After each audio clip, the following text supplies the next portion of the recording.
8, Rime of the Frostmaiden, for a point of DM inspiration. Who would like to give us a recap of our previous session? You just might need that point of inspiration for your investigation tonight. What? No, we should be fine. We got those extra inspirations at the end of last game, so I'm actually full. So someone else take it.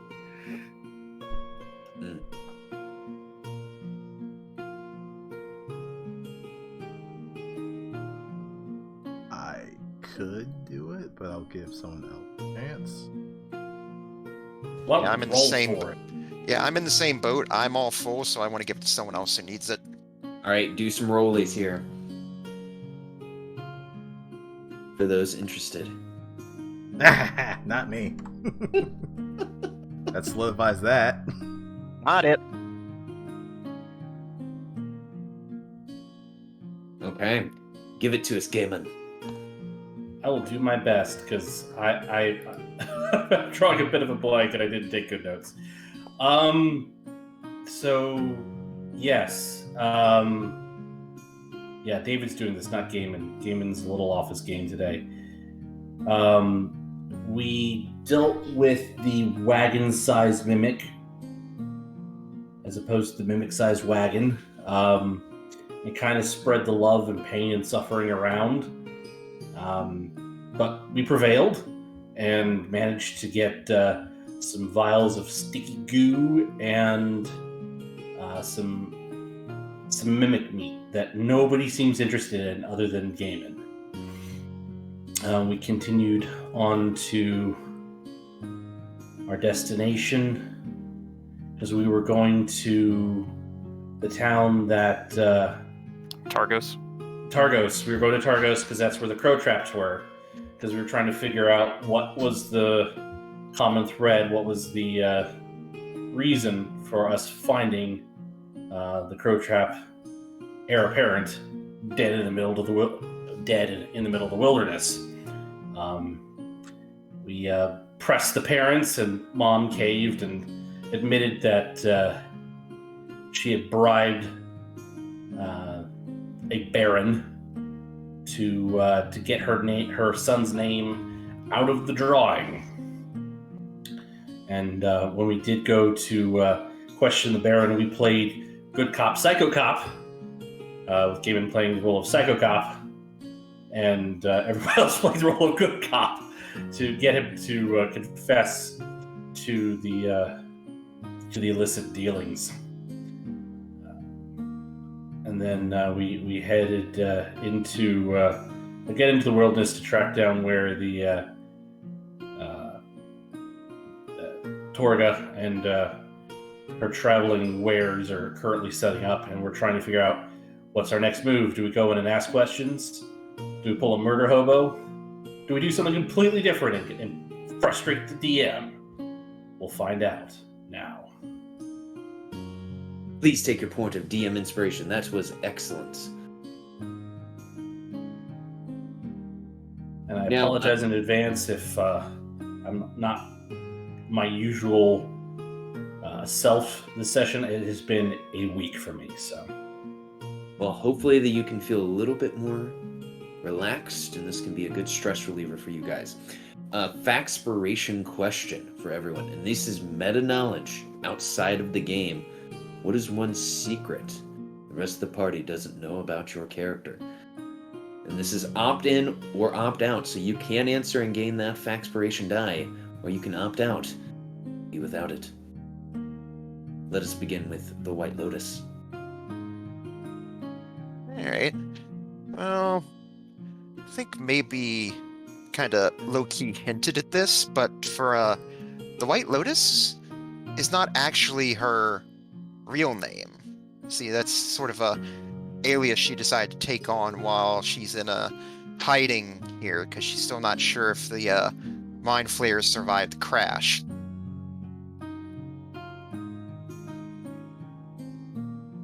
That's right. So, potentially, would have the Lotus shared her true name with the party? Well, she may at some point, but, you know, she hasn't yet, obviously.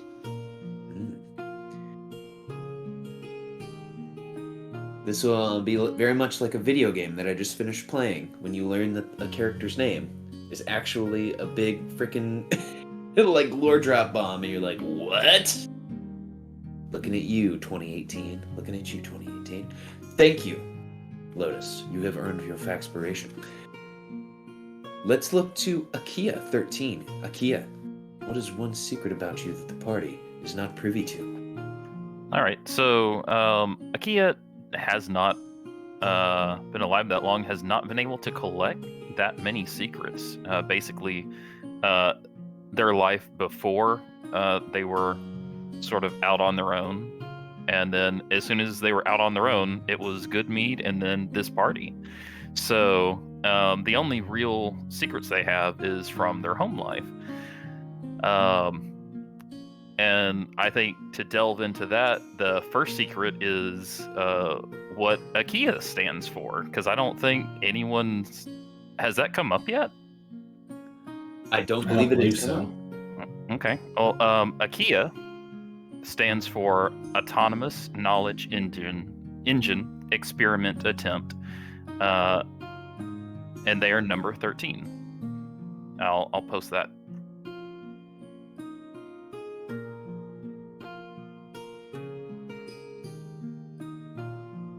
And with that, their secret is their name, and that they have many siblings.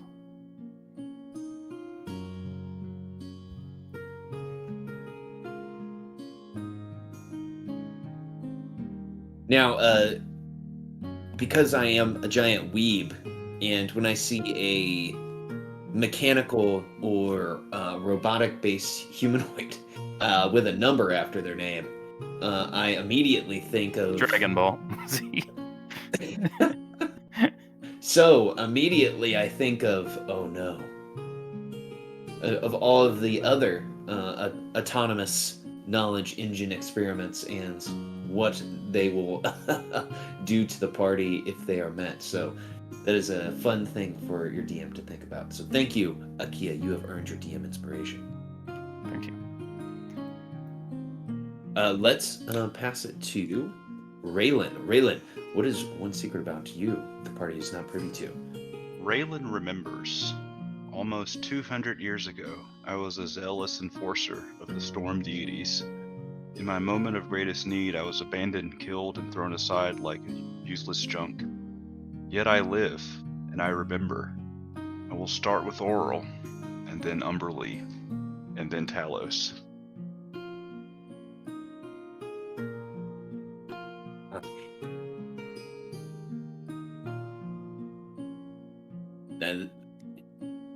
And at some point, I'm sure that this battle between Raylan and, of course, Auril first will come up, and it will be real crazy. So I'm going to make sure that I tuck this away for later.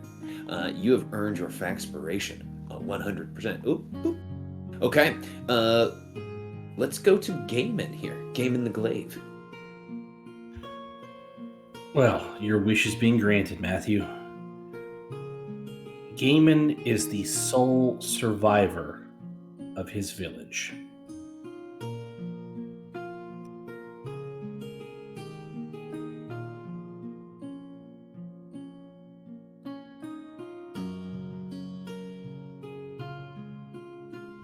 And that's it.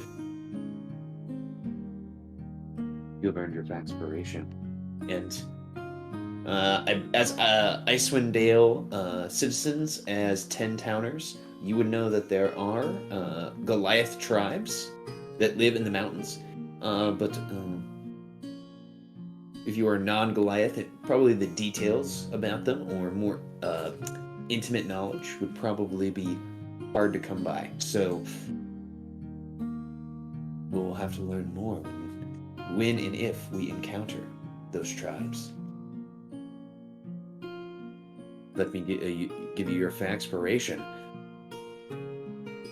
Last but not least, Alicia, what is one secret the party doesn't know about you? I'm gonna be real. I'm actually gonna refuse to answer the question because I know that some, at least in like the whole this adventure, there's like the whole hook of having like rumors and secrets and stuff like that. I think I'd rather have just come out in game, even if it is meta knowledge for just the players. I think I'd rather have it come out in game, so I'm gonna use it. You don't want to titillate us? You can titillate. You don't have to go full Monty. I don't have to go full Monty. Just the tip. Just the tip. I will say that Alicia is not fully who they seem to be. And I'll leave it at that. I will award you Factspiration for that, because that's enough titillation for me to award Factspiration.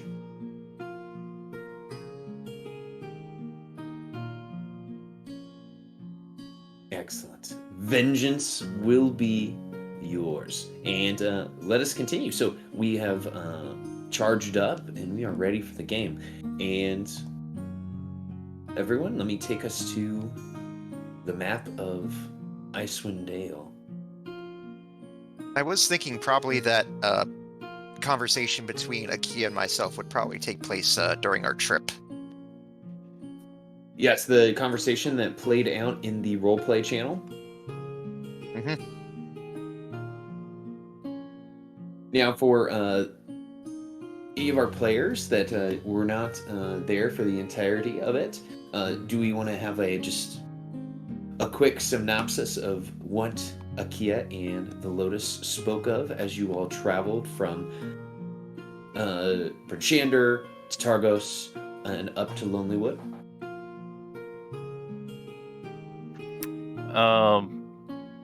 Sure.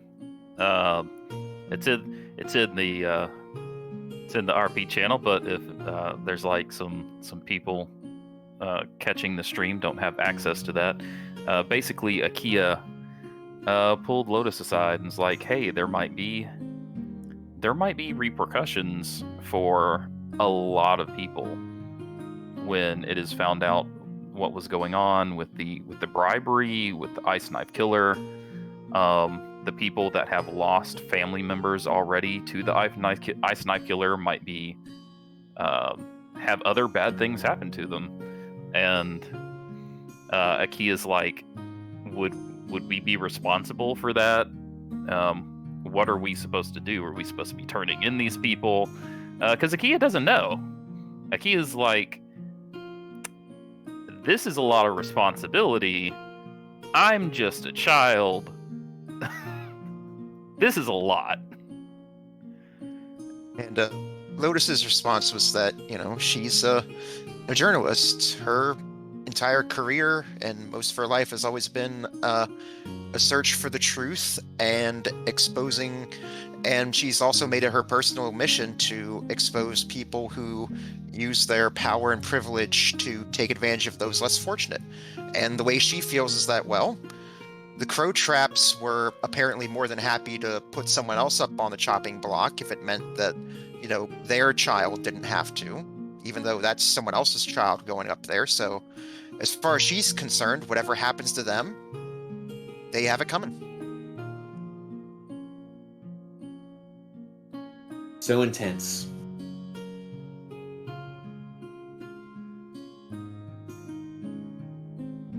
Okay. Well, you all have traveled from Branchander to Targos, and now you are heading to Lonelywood on the Tales of Torg's outdoor market for the hopes of potentially finding the true identity of the Ice Knife Killer and for ending these tragic murders that have been happening every new moon.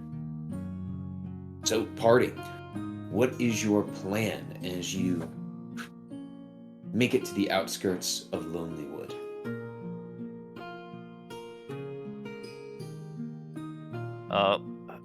We might need to do a poll. Because I think at this point we can talk it out. I think our I don't think I think I got talked out of just starting with a frontal attack. I got talked out of it. So at this point, I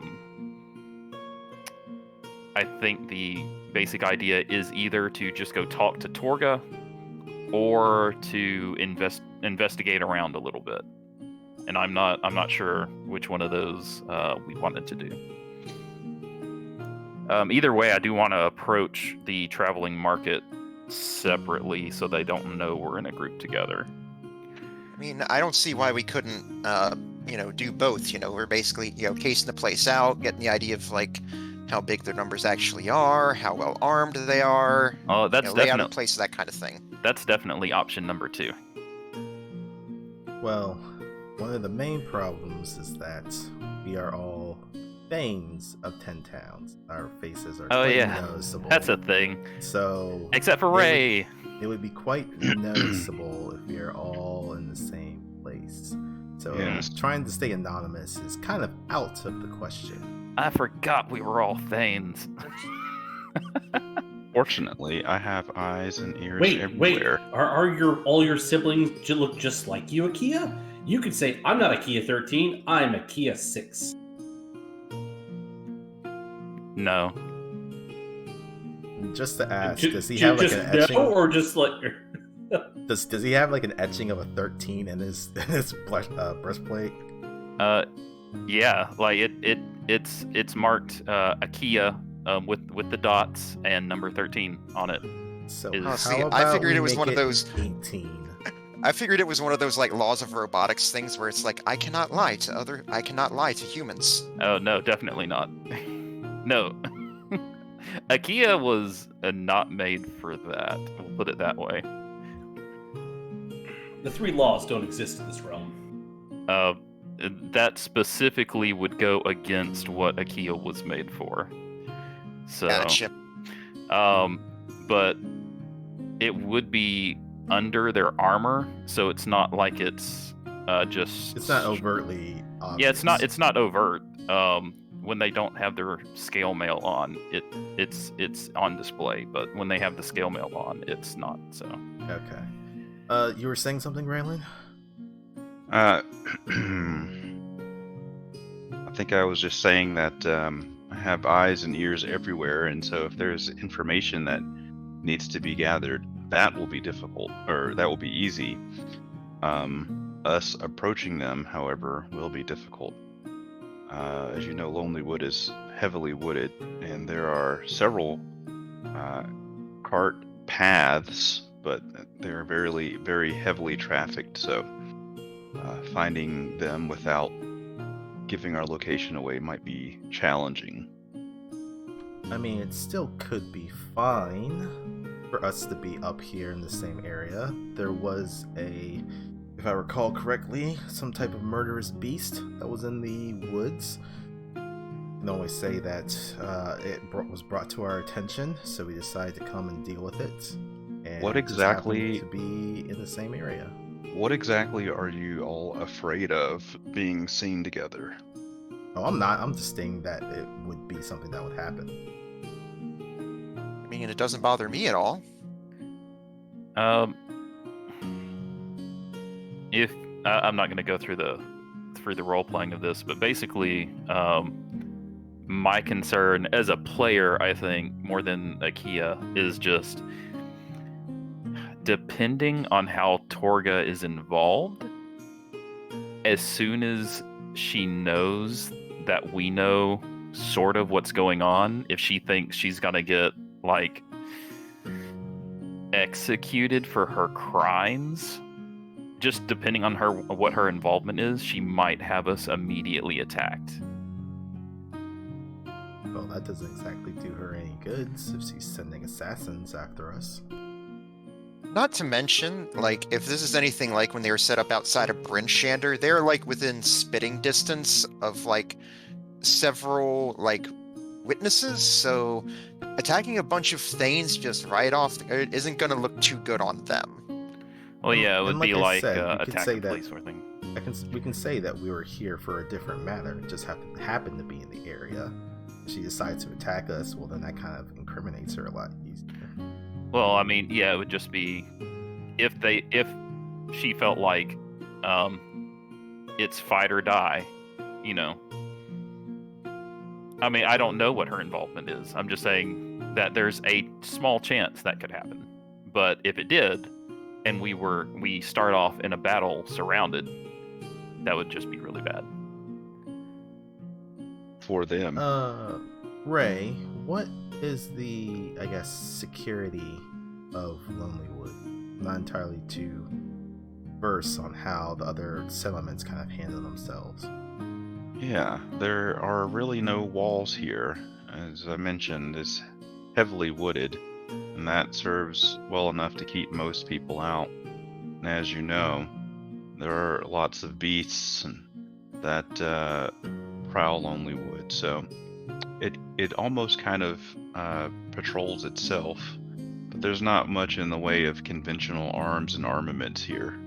So not so much of a guard presence. Guards might be a strong word.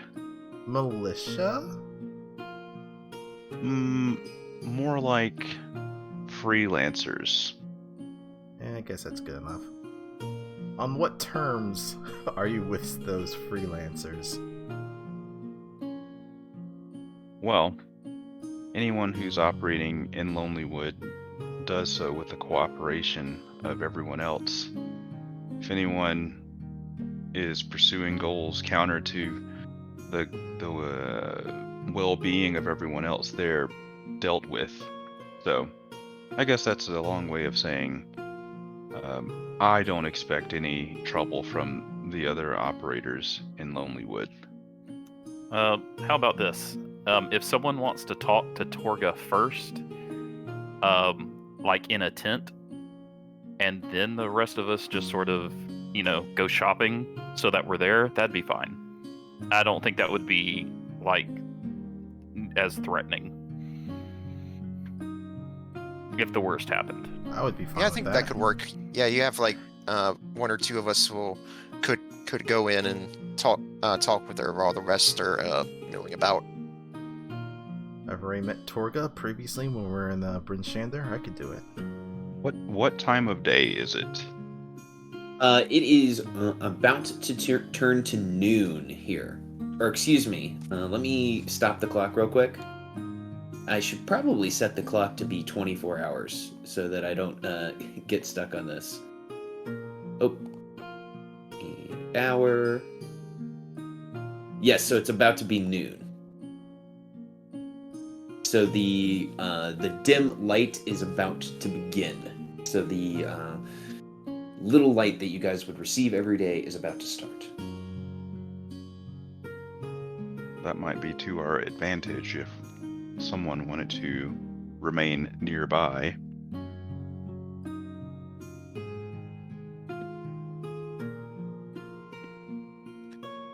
If I may suggest, perhaps if someone could be within earshot, perhaps we could have a word or a phrase that one of us could easily slip into conversation so that they know if things are starting to go pear-shaped.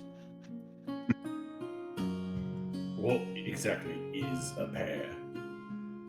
Like, I'm talking about pair donkeys, like a pair donkey shaped, or is it like a pair of cards, or a pair of socks, a pair of trousers? Well, there's a lot of pear shapes.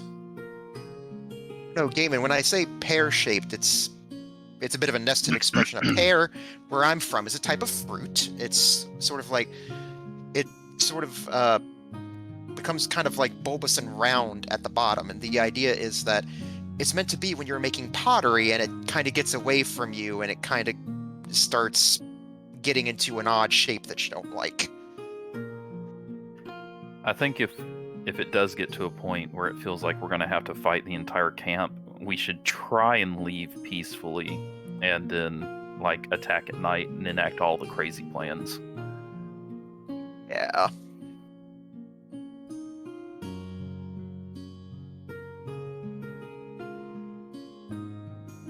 But who knows? Maybe Torga will be like, I have no idea what you're talking about, and really mean it. So anything maybe- could happen still.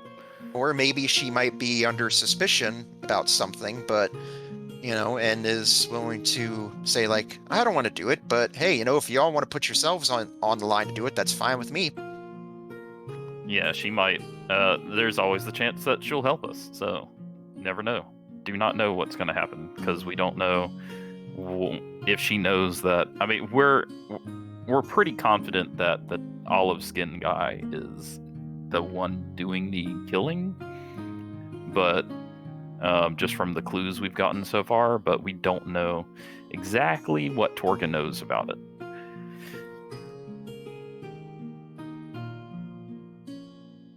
So we could just go in and be like, hey, and she's like, oh, really? Oh, okay. And I guess since I brought it up, perhaps, maybe, Alicia, perhaps you and I could, talk to Torga, since, you've already met her, and, I seem to be, and I have some experience of talking with people like this. That could work. Ooh. Do you want me to incapacitate the guards? Not yet, but let's make that, let's put a pin in that just in case. Let's have you on standby. Exactly. I hate standing by. It's boring. Don't worry, Gaiman. If it turns out that you don't get to, smack around any guards, I'll, work up a baseball and you can, hit that around a little while later. Still think your game's silly. Still bait you. Still silly. Also, I mean, what if I was to, like, challenge the guards? That might work as a diversion if we need it, but I don't think that's... No, hear me out. So, it's like... when I say challenge, I mean, like, it's an arm wrestling match. So, I mean, I'm gaming the glaive, they're not going to beat me. So, I'll, like, strain their muscles so they're, like, all sore and, like, distracted and whatnot. And, maybe I can, like, really give them the business, like a couple of them, and they just think this is all good fun. They think it's all just a friendly match. But in reality, I'm handicapping them. I think you got something there, because even if it turns out that things don't end up in a fight, they're not going to be any wiser. They're just going to think they're just going to be sore losers, because obviously who could beat you in a wrestling match, arm wrestling match, Gaiman? Sybil. Well, between you and me, I still feel like she cheated. Oh no. I had rage that last time. Last couple of times. I don't know. Just, drawing inside the lines, as they say, right?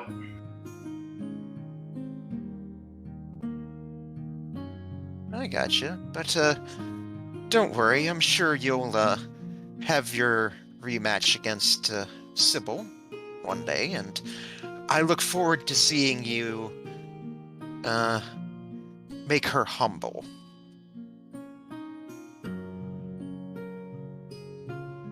I agree. I'd also like to see that day when it comes. Kind of annoyed of her frosty self. Anywho, are we... So Lotus and I go and talk with Torga? Yes. Now, as for our work, I'm thinking...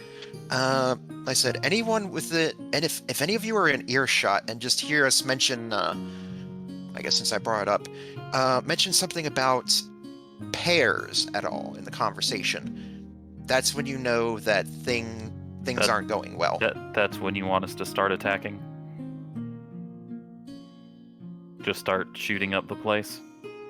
That's what I would say, yes. But that will be only if we start doing that. Because then that's when we know things have really gone south. All right. I Soon as we hear the word pairs, I'll start blowing up stuff. I still feel maybe we should get at least some of these. Don't say it on accident. Yeah. Right. Please don't say on accident. But to maybe get some of these mercenaries on our side from Lonelywood, just in the off chance that some of this tries to blow up. At least we went a little bit of an official route. Right. We'll at least have some backup if we need it. Yes. All right. So the plan is to just bypass Torgs and head straight into Lonelywood.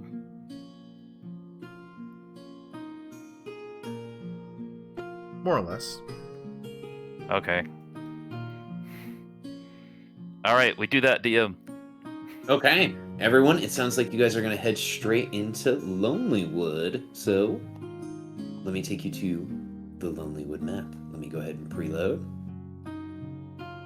And just for my own information, are any of the heroes of the party still wearing or potentially carrying any of the midwinter critters that you slayed in that awesome and powerful battle? The only 2 corpses are back in Brynchander. Yeah. We might have some of the meat. Oh, I don't know about the other ones, but I think Gaiman and Alicia both had their things being worked on. Yeah, but that was, we were coming back for that. Yeah. And, there is that small matter of, like, the ingots. I only ask because I thought someone may have had a porcupine on their belt, but if not, that is absolutely fine. So let me take us to the Lonelywood. Wait, I think I remember that too. I don't know what became of the porcupine, but I don't remember anyone doing that. But I digress. So as you travel into Lonelywood, its standard is blazed upon many buildings and upon the entrance. The standard, of course, 2 narrow white triangles, one descending from the center, the other rising from the center bottom, almost meet on a forest green field. The top represents an icicle, denoting Lonelywood's northerly location. The bottom representing an ivory horn, representing Lonelywood's scrimshaw trade. The speaker, you would all know this, is a halfling named Nimsy Huddle. Raylan, Nimsy Huddle has often invited you over to her home for cookies and tea, and to, of course, speak about the town's going-ons, and to potentially entertain her several halfling children.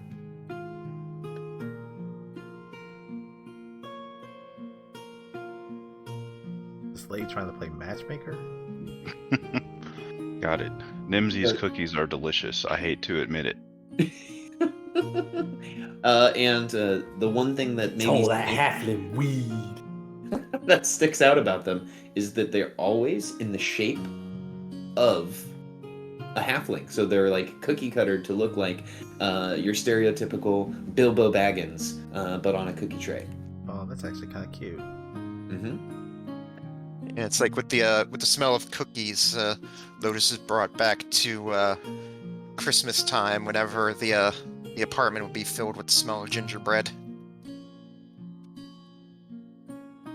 Now, Raylan, you would know this information, and perhaps you would keep it close to the vest, but in times of trouble, Lonelywood could, for the right price, muster up to 50 militiamen.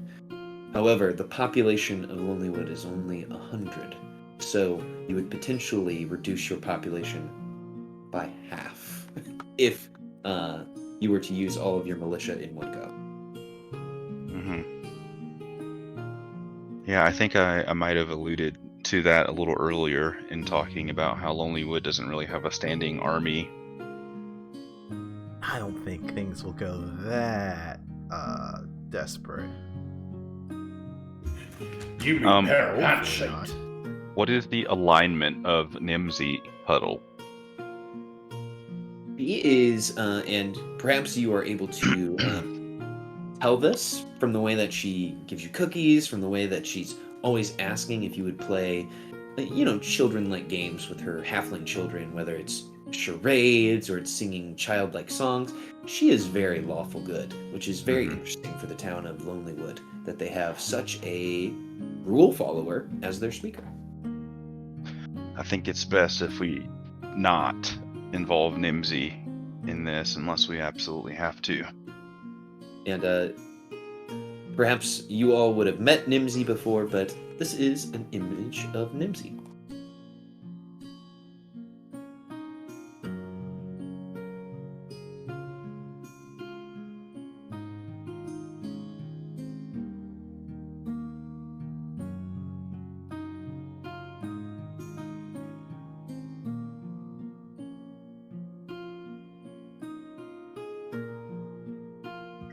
Right, so are we like having tryouts in the tavern? Are we like posting signs and setting up a card table? What's the plan?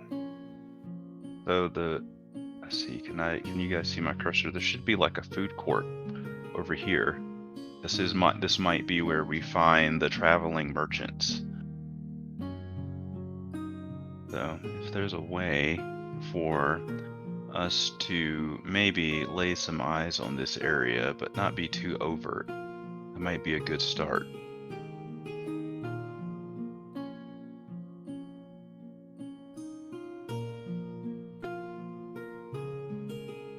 I look at the rest of the group to see if they comprehend what I'm saying, or if I'm getting blank stares.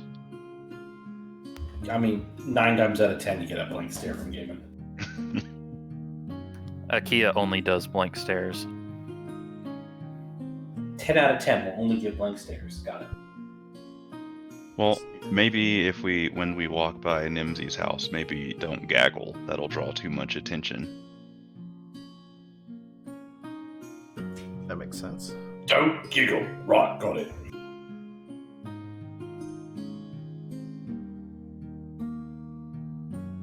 Yes, and you would all notice that very much to the opposite of Targos and Brinchander, the streets of Lonelywood are quite empty.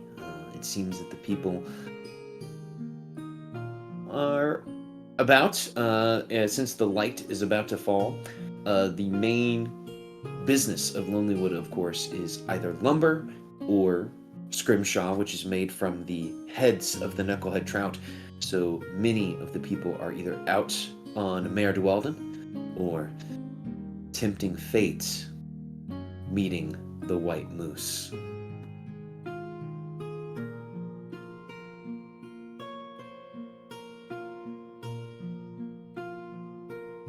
Would that mean that our group is the only group about, or close to it? Correct. So as you all are walking, you seem to be the only people on the street. And it is quite easy to see from Lonelywood and from kind of the lack of major landmarks that you could see from Mare Dualden. It seems that Torgs has set up outside of Lonelywood to the north of the map. And I will ping that they have potentially set up here. Okay. So it seems obvious that there hasn't been any sort of cart or traveling caravan come through here, so I do not head down into Food Court Way, and instead look for signs of where they might have gone, and I guess I see caravan tracks. Absolutely. You guys would have seen this when you went to Brinchander.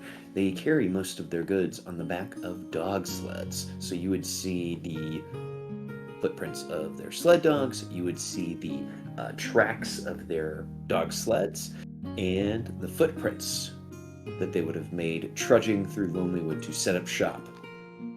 Okay. As the the rest of the group catches up to me, I don't say anything, but I look down at the tracks and look northeast. How clear is the skies? Like, or maybe how clear is the air? Like, can we see pretty much unimpeded, like up to here? So I actually should add this to the weather today based on our random weather results. We have a little bit of freezing rain today. So it is actually hard time seeing today.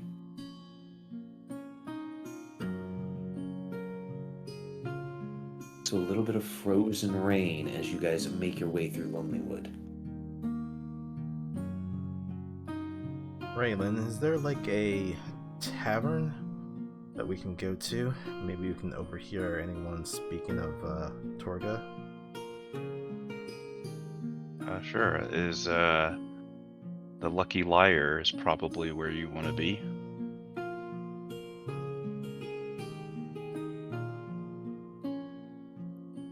You know, I've always noticed that taverns always have such interesting names. Well, they have to be catchy to get people to come.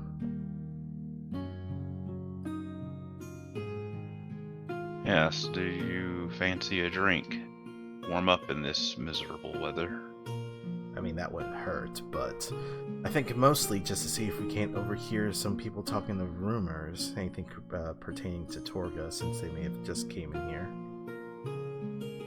Yeah, well, I will remind you that Lonelywood is a small, focused town. You may not find very many people in here besides the keep.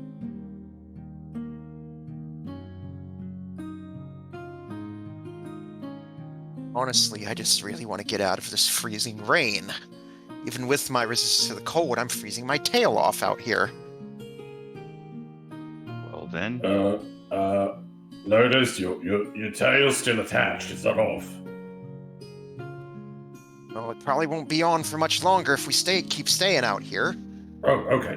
Would you like me to hold your tail since it is about to fall off? As you say this, you see Lotus's face turn like a bright purple, and she's like, thank you, Gaiman, but I think I'll be fine. What? Did I do something wrong? I mean, you were just complaining your tail was coming off. Yes, but I keep forgetting that Dragonborn here don't have tails, but, where I'm from, letting someone touch your tail is a very personal and intimate thing. It's sorry.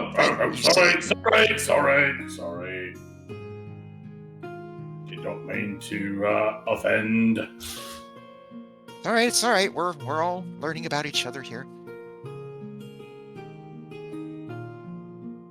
Rayland, are you going to try and hire mercenaries now?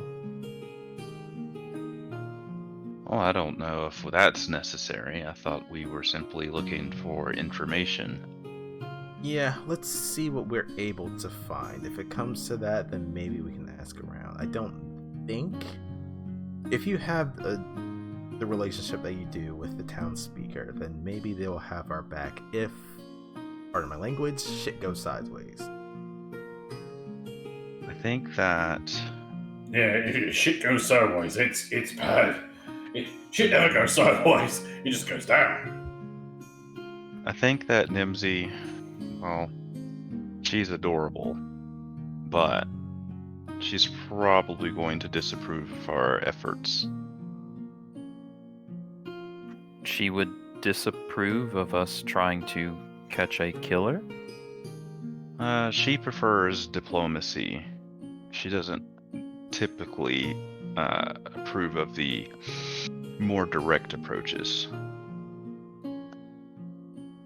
Well, that's... She'd wanna get the guard from Bryn Shander or someone else to come down and put him on trial and search for evidence. And do any of us have time for that?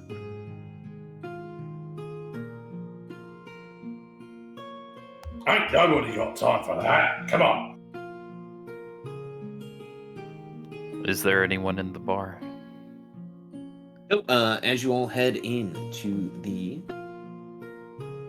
Lucky Liar, the place is quite empty. You see that there are only two people in the bar. There is one man kind of hidden beneath his cloak at a far table. And then behind the bar, working, you see a raven-haired female human. Do I recognize this person? I guess I can give you a roll to see. Let's see. Yeah, you would, as Thane of Lonelywood. This is Danae Zotel.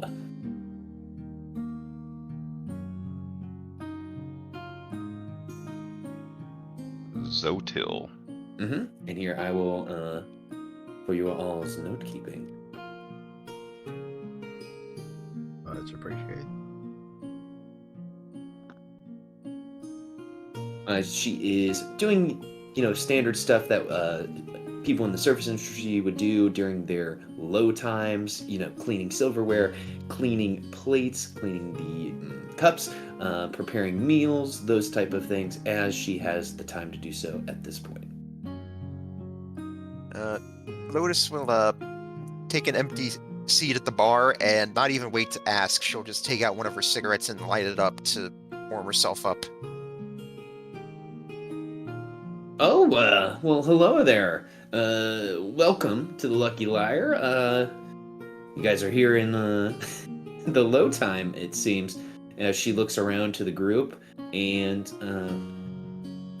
Raylan, I guess this is a question I need to ask. Would she recognize you, just based on your proclivity to secrecy?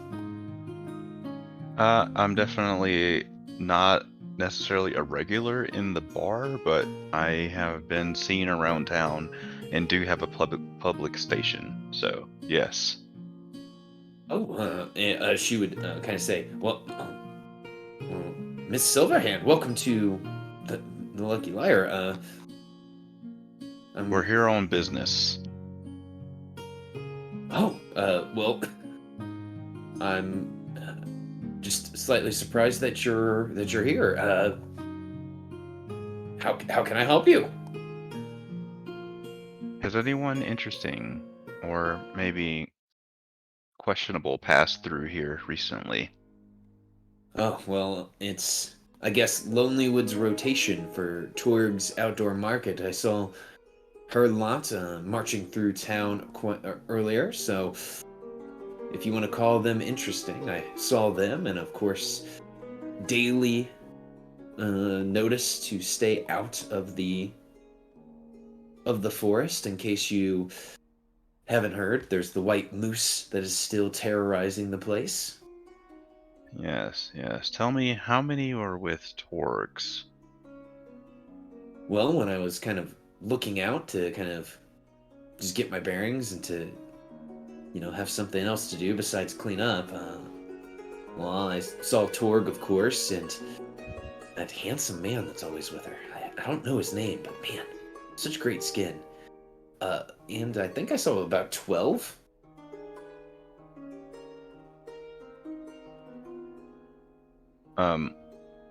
Raylan will look around at the rest of the group and ask, because she doesn't know, is 12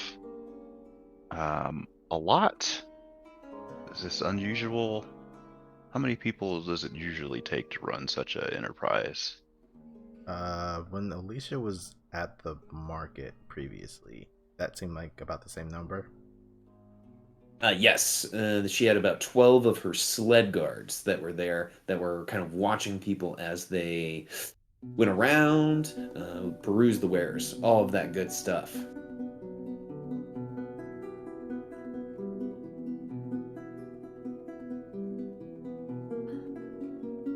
Raylan looks around at the rest of you, and I don't want to do all of the talking, so... That's fine. Miss Zoltal, was it? Oh, yes. How often do you get any other caravans that come by here? Well, before this everlasting rhyme, quite often, people always would be coming to buy scrimshaw and then leave Icewind Dale before the winter and go sell it in the southern cities, or to purchase some of our lumber. We would have merchants all the time, but now we haven't had much of anything in the last 2 years, as I'm sure you know. And fortunately so. Did they mostly stay within the settlement of Lonelywood? I just find it odd that Torgas is far outside as opposed to trying to be within the rest of the settlement. She kind of scratches her chin. I guess that is kind of a good question. Honestly, I think they always set up when they're in Lonelywood, closer to the woods, but I don't get out that much, honestly. So, do they set up kind of in the outskirts of other towns? They seems like, well, they were just at Brinshanther not that long ago, and it seems they did the same thing. I was just trying to understand if that was something they normally do, or if the other caravans that come through here do something similar. I brought us to a map of the location for those of us who enjoy battle maps, and you see that the place is quite empty. Danae says, but I think that's generally their setup, because, they like to make it kind of an event that people have to get out of their homes, march over to their marketplace, and peruse their wares and whatever else that they're selling. I've heard that they can sell things that you can't ordinarily find at any of the taverns or inns or the stores that we have.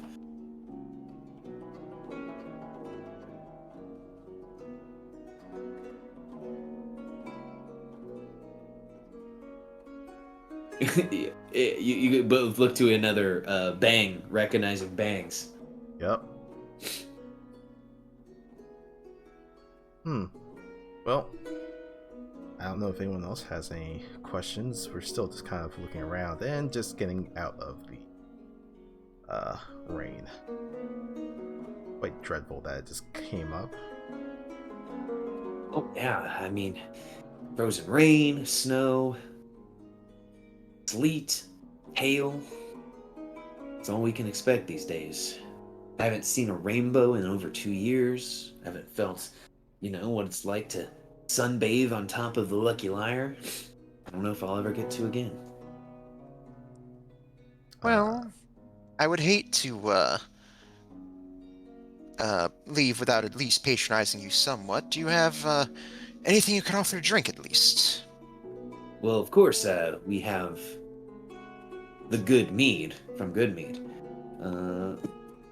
Do you have any ice wine? She looks to you. I'm sorry, we don't have any of that. I do have some black coffee, but I'm really running low, and... Oh, fuck that shite. No. God damn it. I was got any fucking ice wine. Gaiman, you've been asking about ice wine at every establishment we've been to. I assume it's a favorite of yours. Yeah.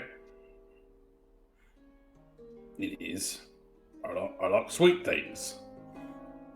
Interesting. And you look at her about to write in her notebook, but then she remembers what you asked earlier and then just pulls her hand away.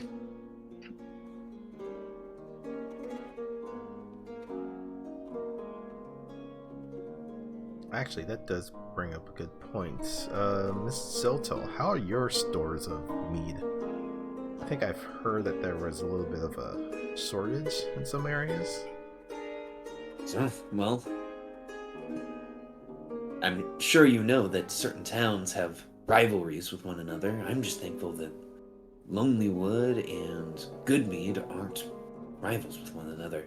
Otherwise, I'd be selling people hooch that I'm making in the kitchen, and I'll tell you this, it's not very good. I've heard tales of such things. Say, drink that sort of thing, it'll make you go blind. I haven't quite tried it myself yet, but if anyone is willing to try it, it's free of charge. I made it by crushing up some potatoes and kind of just seeing what happened. Thank you, but I think I'll stick with the black coffee if you don't mind. Wait, you free booze? Yeah, if you're willing to try it, I've been trying some recipes that I read about in a book. Fuck it. Bring me some. She heads into the kitchen and comes back with a very bargain bin looking distill kit that she seemed to have fashioned haphazardly, hoping to make some type of different hooch. Yes, and she pushes it across the table. She serves it in a clear glass, and you see that this potato alcohol that she has made is very cloudy.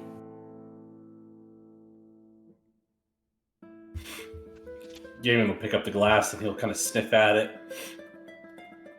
What's in this besides taters?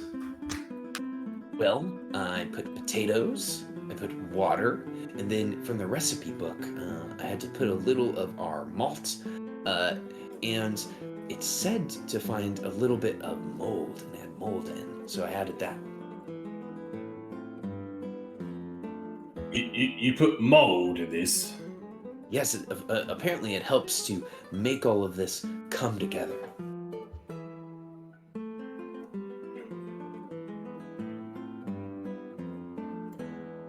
Gaiman will shrug and he will down the glass. It is vile. Probably the worst thing that you have ever drank. Let's see how he takes it.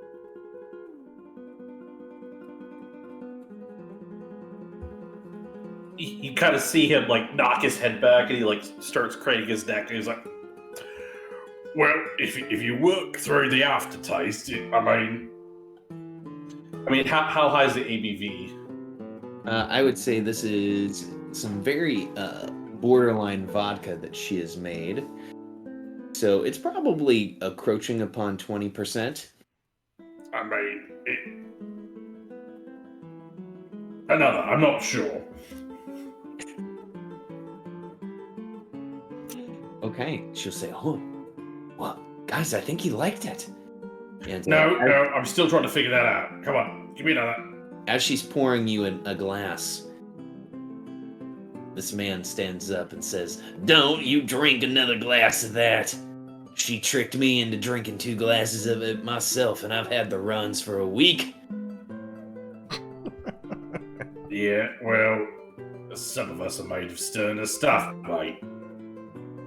Well, there's no one sterner than Icewind Dale, the guy says. God damn it, Orph. And Gaiman will down it, just, and he's making direct eye contact with Icewind Dale. Yeah, you are able to down it with no problem. He looks at you and he says, "You may like it now, but you're not gonna like it coming out the other end."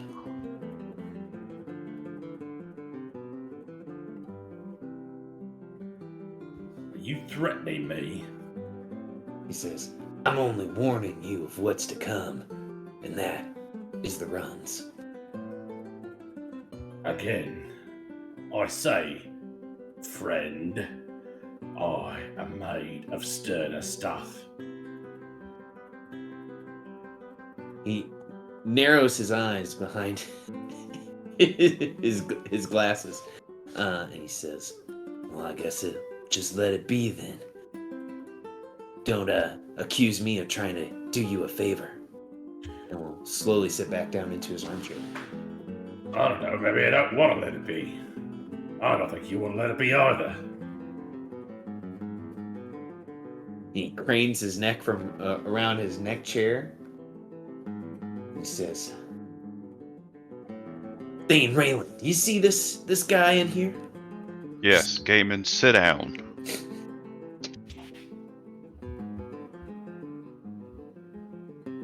Gosh, what does Gaiman do? Gaiman will not sit down. He will lock eyes. The Icewind Dale stands up from his chair and says, Sit down. he goes for the intimidate. How would this work? With like intimidation off? Sure. Charisma save. Yeah, I think a raw intimidate off makes sense. All right. Can I do intimidation strength?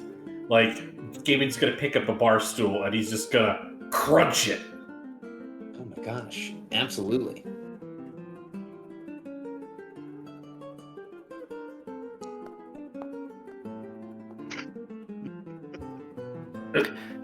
Oh no. Got it. I got it. For that 8, Akia just comes over and immediately starts mending the chair. Listen, this is going against what I'm trying to do here. I'm trying to break the damn thing. You have accomplished it. Now I am trying to mend it. No, I haven't accomplished it because you're fixing it as fast as I'm breaking it. But you already broke it. Yeah, but it's fixed now. It's completely counterproductive.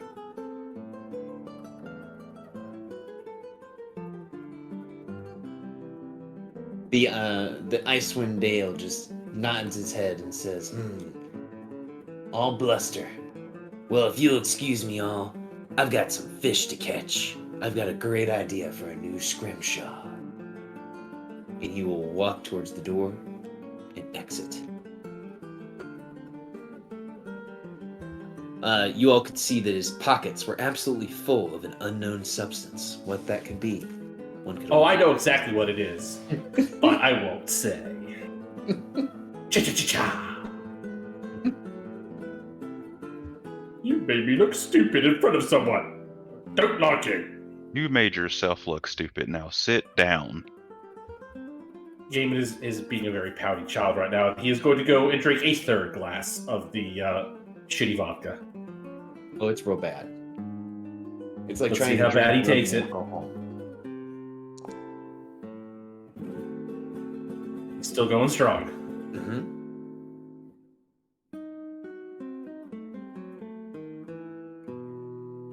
Are we done here?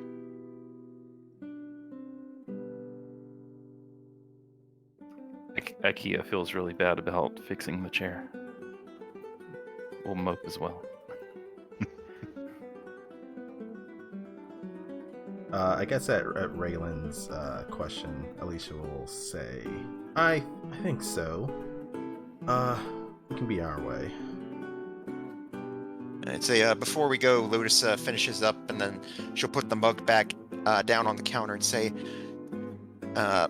Miss Zoltol, I have to say, if you'll excuse me, this was some damn fine coffee. Yes, I actually learned how to brew the creation from a Chultan man who was visiting Lonelywood, as it is a bean that originates there.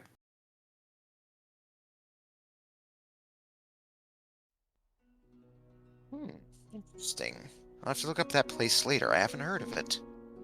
Yeah, crazy place. Did you know that they have dinosaurs there? And her eyes will go wide, be like, dinosaurs, you say? Yes. Thundering lizards of gigantic size. We know where we're going after this campaign's over. She's like, interesting.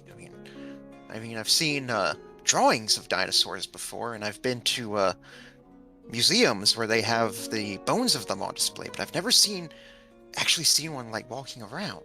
It's amazing. Yes.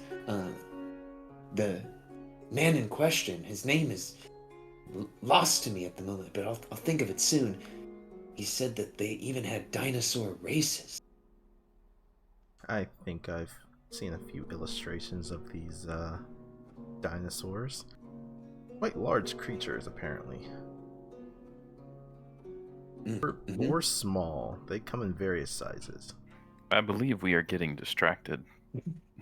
That is Lurks will true. shake her head and just be like, yes, yes, but once again, thank you, and I'll put down the cost for the cup of coffee and be like, please, do your best to stay warm. It's not sure when this rain's going to let up. Raylan looks at Gaiman and says, "Come on, try not to break anything."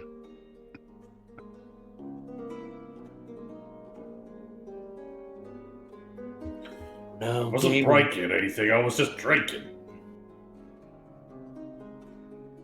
Now, He gets up a little unsteadily from the bar. for the lore, I'm imagining that, Gaiman, would you have kept the porcupine on your belt? Maybe if that's where it was before and I just forgot I had it. I think the raccoon and the squirrel and the porcupine just got left behind. Okay, never mind. So yeah, you guys can exit. I mean, unless you want to retcon it and like I've just got a porcupine on my belt and maybe it got stuck to me and I forgot about it.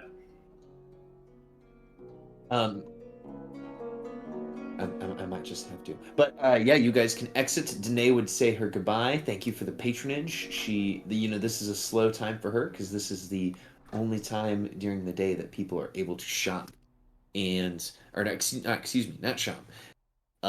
Hunt for for knucklehead trout.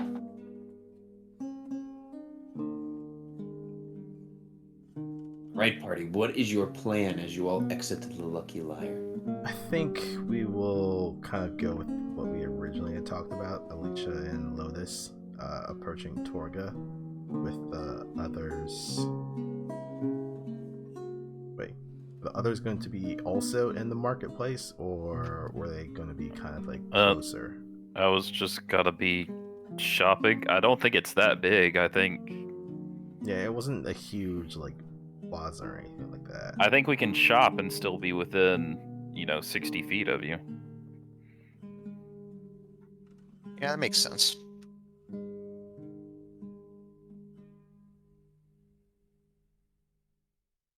I guess that's it. Hey. So to the outdoor market we go. As we're exiting, Gaiman will grumble, I bet if I went and killed that moose, Icewind Dale would shit on me like that. Oh, don't let the word of some random stranger get you down, Gaiman. He wasn't even the least bit scared of me. And I'm a really scary motherfucker. You are, and she'll just pat him on the shoulder. I mean, you most certainly are, Gaiman. I mean, I've seen some rather scary people in my time as a journalist, and you certainly are quite up there. Definitely within the top 10. Insight check.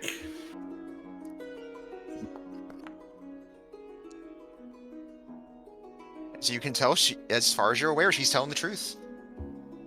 Though you're not entirely sure where in the top 10. I feel like it should be noted that Icewind Dale did have a green exclamation point over his head, which you also saw over Blarton's head. What that means, I'll leave that up to your imagination. He's a BBEG, so we don't fuck with him. No. His name He's is a on the cover. recruit. I want Dale Gribble at the party! His name is on the title of the adventure, so we don't fuck with him. Okay, so we're heading to Torg's Outdoor Market.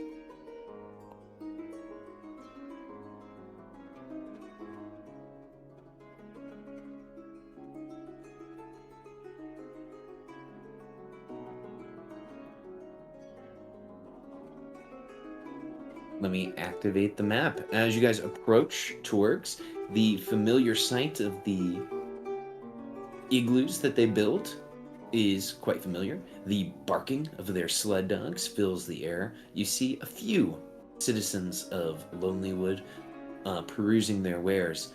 And of course you see Torga and her bodyguard, Sefik Caltro, watching the customers as they shop. Are the shops like Are like a lot of the goods in the igloos, or There are goods outside of the igloos, and then you get the feeling that, like at certain pawn shops, they have certain things that you can only see if you go in the back.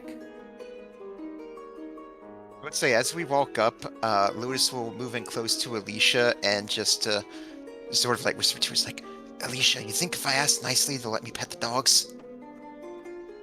Most likely. I don't see why not. And you see this look of childish glee on her face. You see all of the dogs are looking as you all walk over with anticipation. They all look like good boys and girls. Akia will start shopping. Okay. Yeah, there are various goods available. You see that certain people are trying to sell rat poisons. Certain people are trying to sell candles. All sorts of things like that. I'm gonna pull up the equipment shop. Yes, indeed. Oh, you have an airship for 20,000 gold? Interesting. Yeah, they seem to have found that somewhere in the Dale.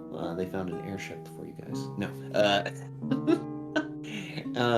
But of course they have some simple things for purchase. Now, party, do you execute your plan? You see that Torga and Sefik are at their place in the map, just simply watching the people as they come to shop. I think probably pet the dog first before this all goes to hell. So at least Yes, as we come task over is here, accomplished. Lotus, she won't, of course, here. She'll at least look to see if there's anyone attending to the dogs. Yeah, you would see that some of these sled guards are watching the entrance and the people that is inside the igloos, and some are watching the dogs. So, Lotus, as you and Alicia approach the dogs, two of the sled guards would approach and say, welcome to Torg's Outdoor Market. These are Torg's sled dogs. Can I please ask you what you are doing? Lotus will look very seriously at this guard here and just say, like, I have a very important question to ask you. Can I pet your dogs? They look to one another and they kind of sigh a sigh of relief. And they say, you may pet the dogs. Please try not to pet them too aggressively, as it will create a domino effect that will result in all of the dogs fighting. Yes, of course. And Domino effect, you say? Lotus will walk over to this dog here and lean her hand down and very gently start to pet the dog along their head. Absolutely, and the sled dog enjoys the pets greatly as you stroke it around the head and ears. Damon, you recognize this woman here that is walking around as she is asking people around the market if they want candy.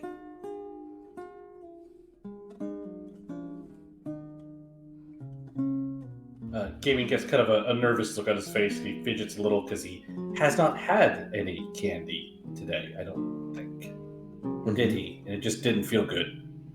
I believe you had some, and it did not feel good. And Gaiman, as you're looking around, you would see at one of the tables, there is a table that has furs and animals that have been tanned. And as you look at one of the animals, you see a fox that has been tanned. And as you look it in the eyes, it looks back to you, and in your head, you think you hear a voice say, "First time tripping, try not to fall."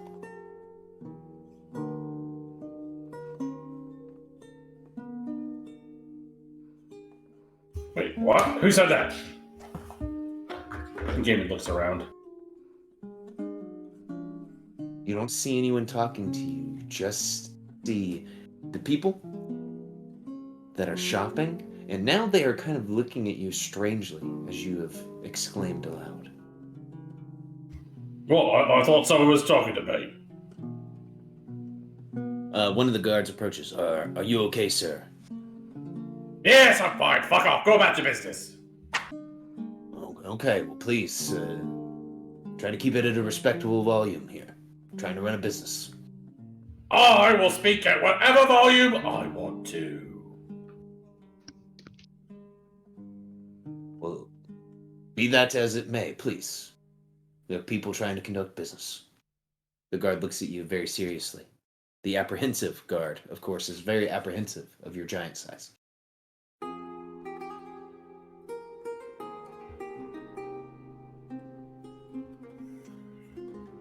The dogs are enjoying being pet, and the guards are just watching you guys pet the dogs in this very slice of life moment.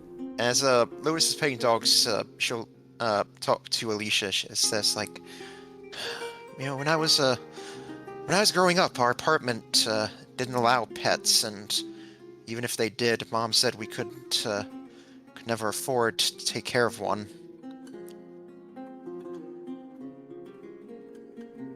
We had a pet dog at the Abbey. Oh god, what was it named again? It's been so long. Saint Andy? I think that's what his name was. Lotus will just smile. You say, "Oh, that's cute." It was a big old Saint Bernard.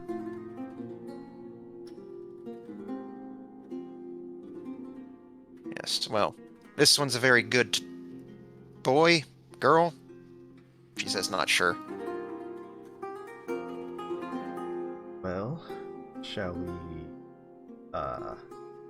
let these ones get a little bit more aggressive? Heard something about a domino effect. Lotus will just give you a bit of just a soft nod, not wanting to say anything and draw any attention. Just keeping her own attention on the this one right in front of her here. I think Matthew had a question. Matthew, did you have your hand raised? I was wondering if we got snowshoes from the dwarves. Because I think they said they were going to give us some. They did give you their snowshoes.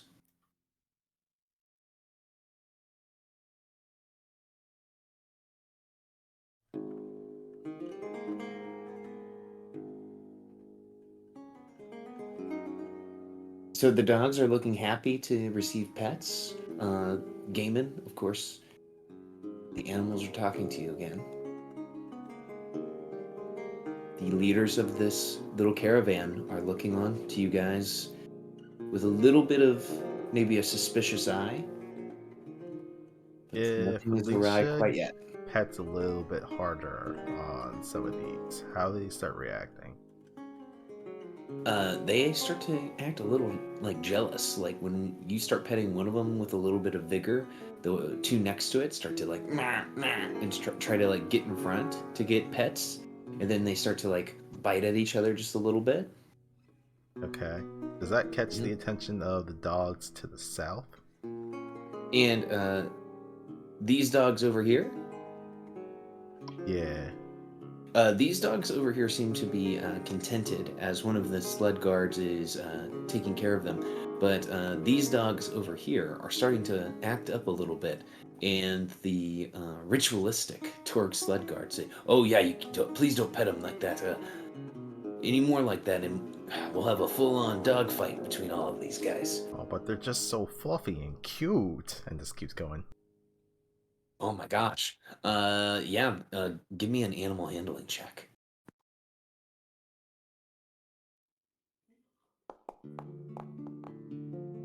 Okay, so your intensity of scritches has caused all of these dogs, Lotus, even the dog that you were petting, are starting to surround Alicia and are starting to nip at one another and bark as they all want the attention of the person delivering the pets. Right. And they are starting a dogfight. And this guard is trying to pull this dog, and this guard has started to run over. The guards are trying to break up the dogs right now because the dogs are in a full-on fur-flinging fight. there are 4 guards right now trying to break up this dogfight, and It's good to me. they are fully occupied by this. Oh, I'm Right. I'm so sorry. I didn't think it'd be that much. I'm just gonna stand off here. I would say is the one that ran away from Lotus to just sort of like sell the whole thing. Lotus would have been surprised. She would have actually fallen back into the snow. Just be like, huh? My never, this dogs. I love that. Exactly. Yeah, they're going nuts, and these guys are trying to offer him treats. They're trying to offer him toys, and the dogs are just like "Rah, rah, rah," biting at each other's tails. And they're going crazy. 2 more guards have run over to try to assist in breaking up these dogs. All right, They're just gonna keep standing back. grabbing a hold of harnesses and trying to pull them apart. You believe that this distraction will only last for another few minutes before they are going to get these dogs under control. Lotus will get up, dust herself off, and rejoin Alicia. Ready when you are.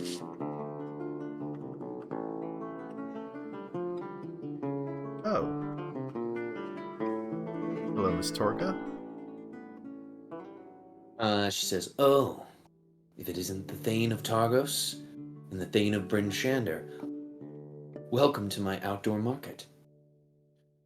Yes, I have seen and heard of your market. I apologize for having not come by sooner, but being the Thane of Bryn Shander, I'm somewhat obligated to give my business to the Black Iron Blades as and as she'll lean forward, it's like, but between you and me, their work is very subpar. She laughs and says, "Huh? Every rookie to the Dale that has died with one of their blades in their hand is just another notch that they should carve on the outside of their building. Shoddy and uninspired work." Yes, well, since I was here last time, I wanted to show Alicia and Raylan the goods that you had, since they're of quite high quality. You ask, "Of course, of course. I love it when people bring new customers to the outdoor market."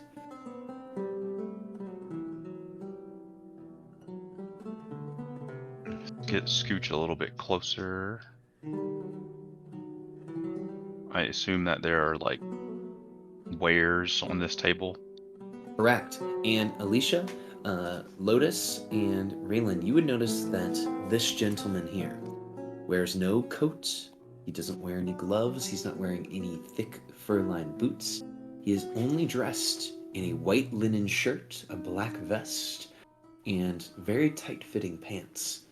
His white linen shirt is buckled so much so, or buttoned, so that it reveals his either clean-shaven or cleanly waxed chest. Lotus will reach to her side pack and she'll fetch a cigarette for herself, but then she'll look over to the gentleman here and say, like, "Oh, my dear, you seem rather underdressed. You must be cold. Here, would you care for one?" Sefik looks to you and says, "No, I was born under the midwinter holiday, you see. I have no need for such things." She'll just shrug and say, "Mm-hmm." She'll just shrug and then light one up for herself. I always like to have one when I'm thinking over an important purchase. "Of course, as is your right in the Dale." I must say, that's quite lucky to have been under such fortunate circumstances. It's cold as hell's out here. "Yes, the Frostmaiden kissed me as a babe, and now the weather feels as fine as it does in summer, standing here in the snow."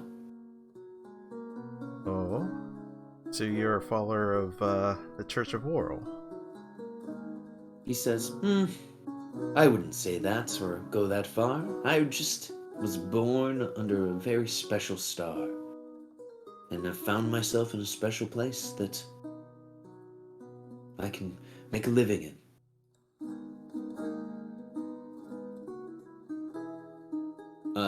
It should also be noticed that he has no weapons on him.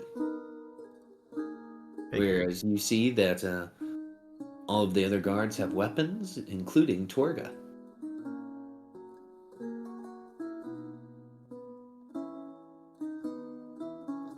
I do hate to bring up politics, but Church of Auril has made things a bit more difficult these times.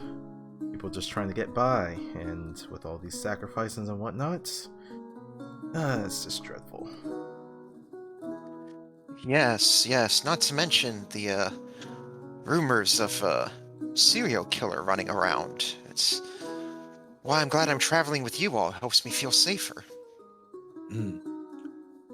Torga will say, of course, of course. A killer about is bad for business, but you know, I'm always here to fulfill what people really need in these troubled times. In case they need to feel really defensible, I have a great home security system if you all are looking for something.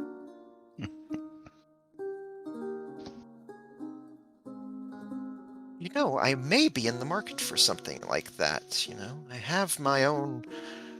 Since I've made Brinchander my home, and my Thane duties do take me to the various towns on occasion, so it would be nice to have something to keep my home safe while I'm away. She says, ooh. And she produces a series of bells tied to twine. She says, all you need to do is tie these bells and twine around the entrance and the windows and the entire perimeter of your home, and you will know if anyone has entered your home. Oh, interesting. She'll hold out her hands. Do you mind if I look at them?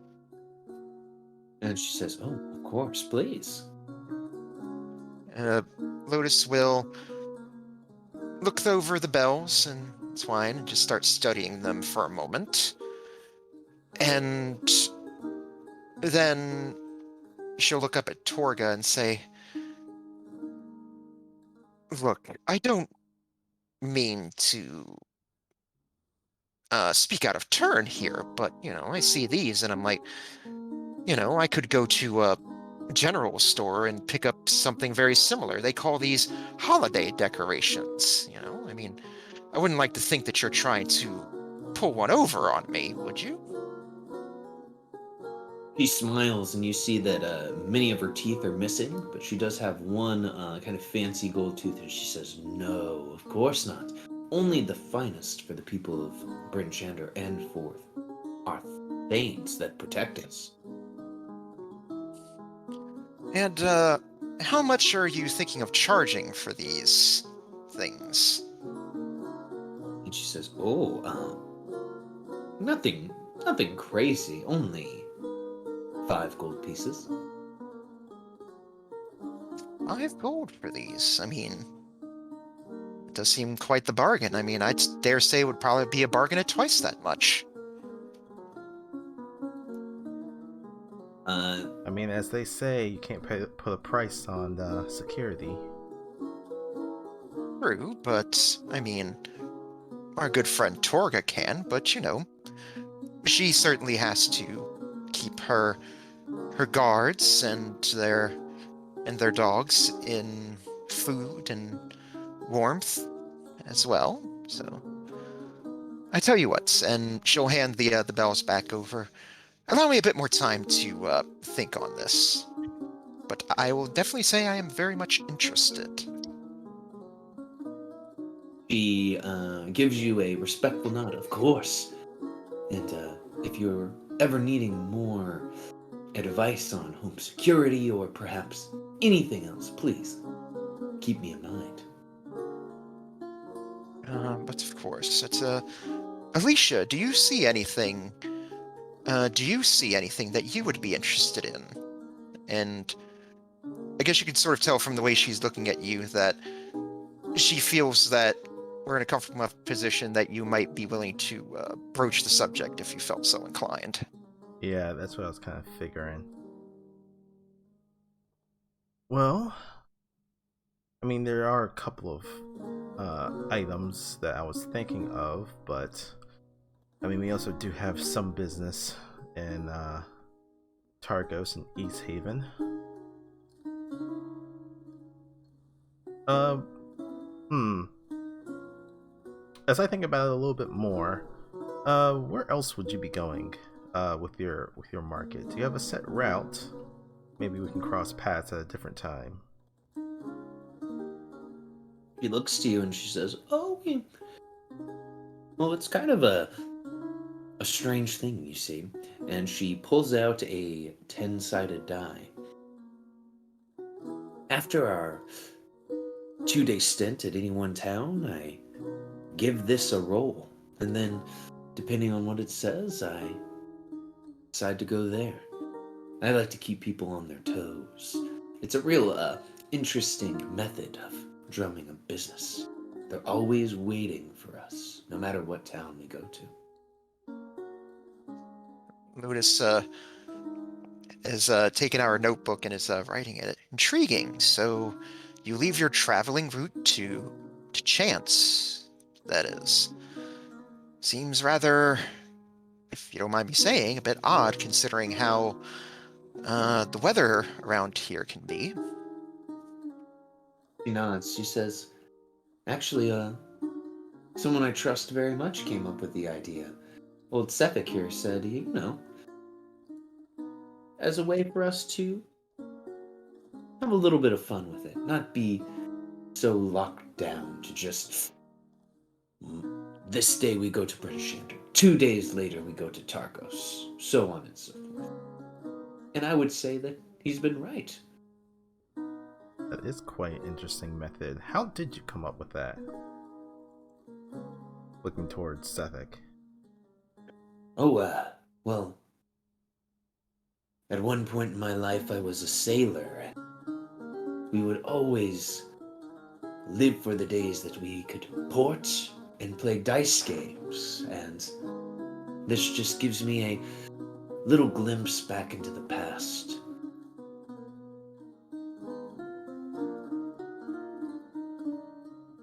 So you don't go by anything like charting, how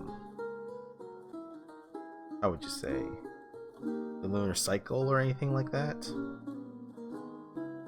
Just off of a roll, more or less. And he looks to you. He says, "Oh, well, of course I like to pay attention to that. Nights where the moon is full are some of the most beautiful, but nights of the new moon are really the best nights to see Auril's lights in the night sky." I would like to insight check him as to and how he said that phrase of Auril's light. Did it seem like he was saying it from the perspective of, I guess, more academic, or was it like kind of like a zealous feeling? Kind in of like a tone? murdery sort of thing. Yeah, was he talking real murdery when he was saying this? Yeah, give I'm me an trying- insight. Okay.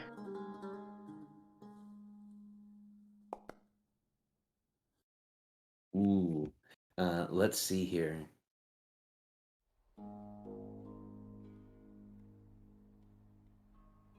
Alicia, as you are speaking to him, the way he said that, you notice that his pale blue eyes almost flashed as he spoke of the new moon, and there was a certain temper to his voice that sent a chill down your spine. Mm.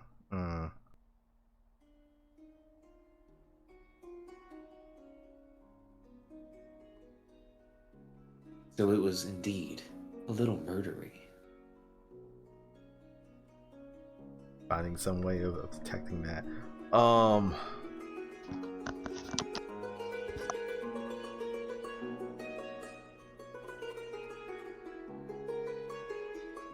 If I may ask, what are... Well, you said it was a 10-sided die, yes?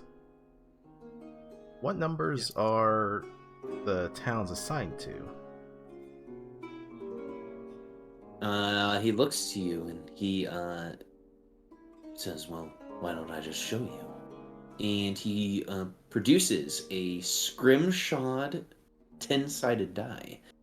On the sides of the die, you see that the coat of arms of the cities have been carved into the die. Actually, Lotus sees this and she's very impressed, and she says, "Interesting.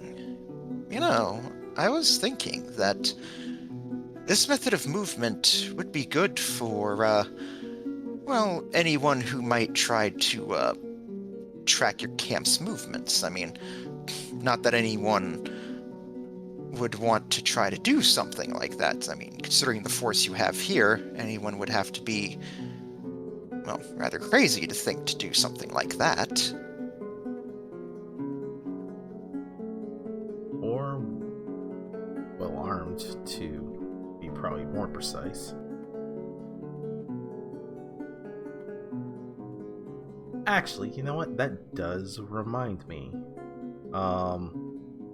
You do sell weapons, correct, Torga? Yes, of course. Finer than any you would find in any of these city shops.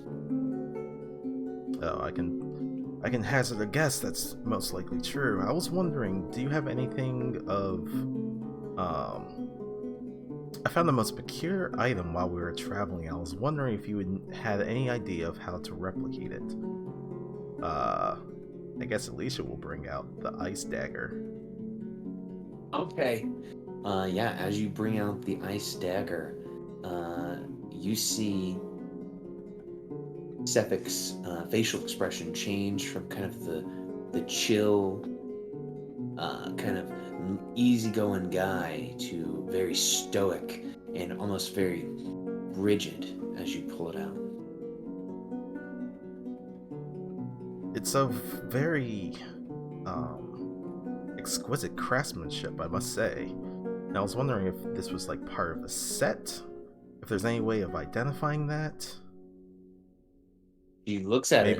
Maybe this is just a common item. I'm not 100% sure. Oh, that is quite the find there. She says, a knife? A knife made of ice.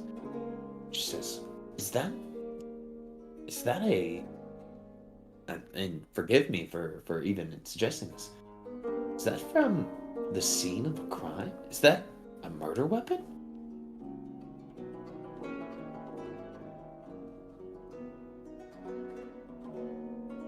Well, you did catch me red-handed.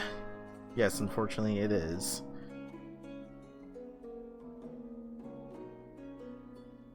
As you do remember, I was kind of asking around last time if anyone had any idea, but for more of a personal keepsake of trying to identify this weapon, and if you've seen anything else like this before.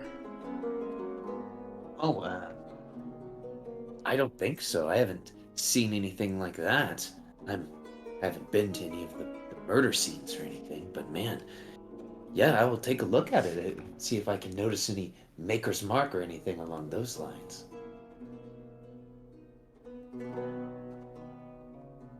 Alicia will hand it over. And you, Mr. Suffolk, have you any idea of this item? It seems quite rare. Sefik will kind of look to you and say, I'm not familiar with anything like that. A weapon made of ice would be, I assume, quite brittle. You'd think so, but it's just as strong as steel. It's quite odd.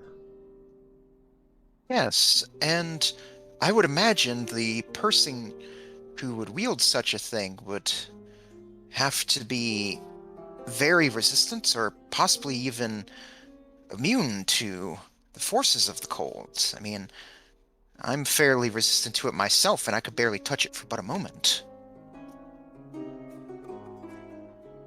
He looks to you and says, "You don't say. Hmm. So, are you looking for suspects then?"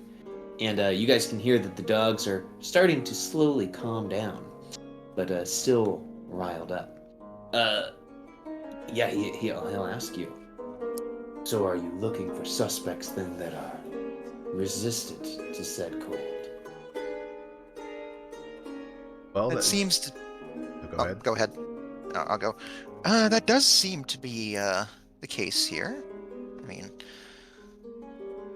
as I could imagine, the list of that is rather narrow, and through our investigations to find this killer, well, Lotus will step forward, and then she'll lower the tone of her voice. It's like, we've noticed an interesting pattern. You see, the victims of the killer, well, they seem to turn up around the same time your marketeer seems to be in town. It's a rather interesting coincidence, don't you think? Torga looks abashed and says, "Huh? Are you meaning to say that the killer is one of the employees of Torg's outdoor market?" Quite possibly. Part of our investigation was to talk to some of the other residents within the towns and trying to figure out a pattern.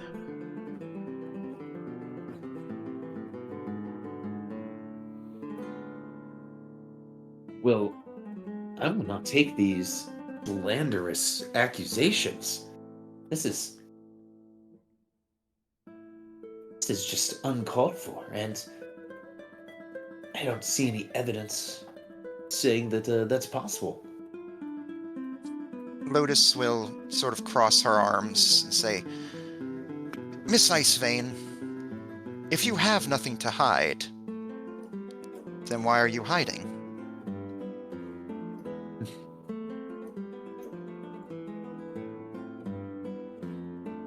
Torga will look to you and say, "Well, I am not the ice knife killer. If I touched that ice knife, it would surely burn my hand as soon as it would anyone else's."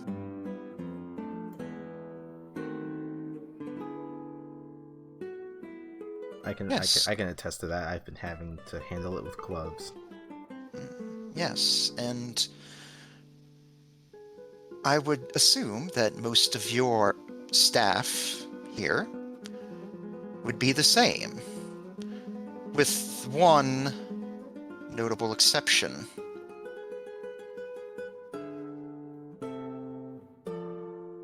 And she says, "Oh, you don't mean that Sefik, my bodyguard, is the ice knife killer?" I mean, at this point, should I just roll an insight check to see how he's like, how he's been taking all this? Yeah, I would say no insight check necessary. He is looking at you all with vigor and with vitriol in his eyes. He does not look pleased.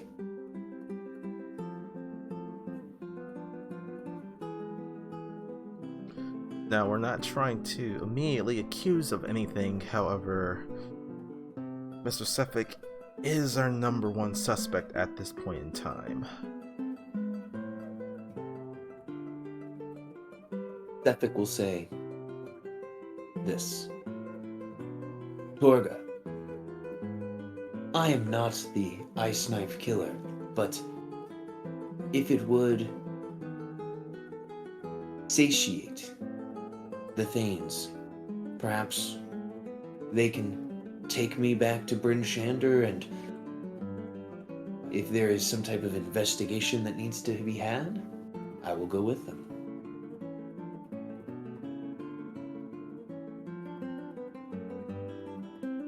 actually be quite cooperative of you. If we're able to go back to Bryn Shander, have some questions run, and then if everything is fine, then we can bring you back to Lonelywood ourselves. Indeed, if we feel after our questioning you are no longer a suspect, you will be free to go. Rachel Sitars. Sure. Oh, and as he says that, can we take just a quick break, everybody? Probably about 10 minutes. Oh, yeah, Sure. sure. Perfect. All right, everybody. So he looks like he is going to go with you.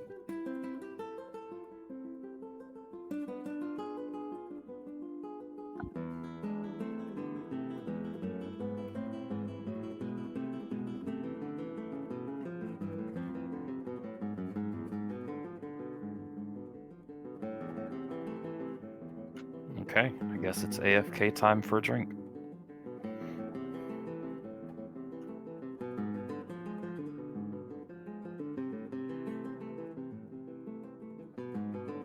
You know what? I think this actually kind of works out if we just get him by himself.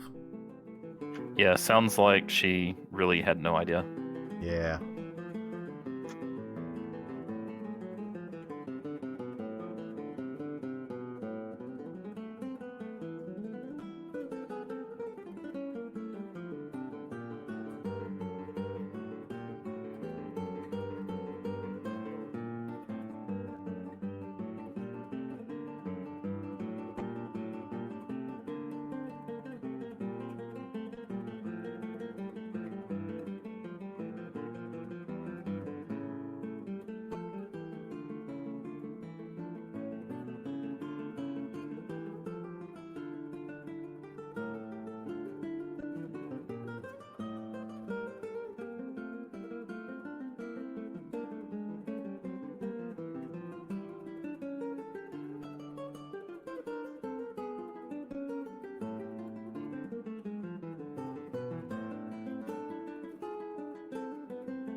Hello.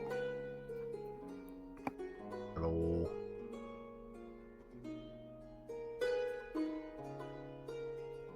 Now that Torga, now that we don't think Torga actually knows, Yeah.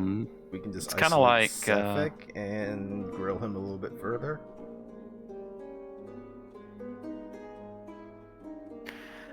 I don't think that's. I think. I don't think it's actually necessary. Yeah, right, I don't think it's necessary. Do we have any reason to involve Torga anymore at all? I mean, other than the fact that she's accepting bribes and stuff like that, but that can be Yeah, dealt, but I that mean, can we be can. dealt, that can be dealt on a different basis. You know, Yeah. I might ask Torga to handle the blade just in case she's got like a 20 deception. Oh, to see if she reacts to it. I don't know. You're asking her to hurt herself for your. I don't know. I would take offense to that if someone asked me to do that. Like, hey, I don't know if I believe you. Here, hurt yourself with this knife. I would not like that. That's a fair point.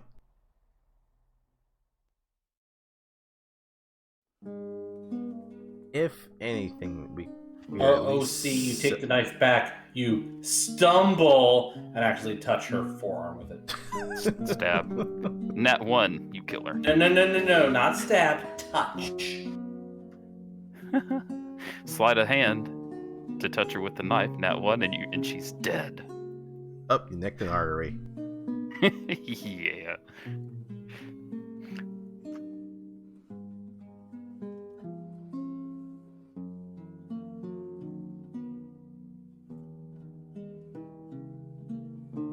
That'd be very interesting. But yeah, I think we're just going to get out of town, and then this olive skin tan man is going to attack us. Oh, 100%. So I think this is a self-solving problem. Yep.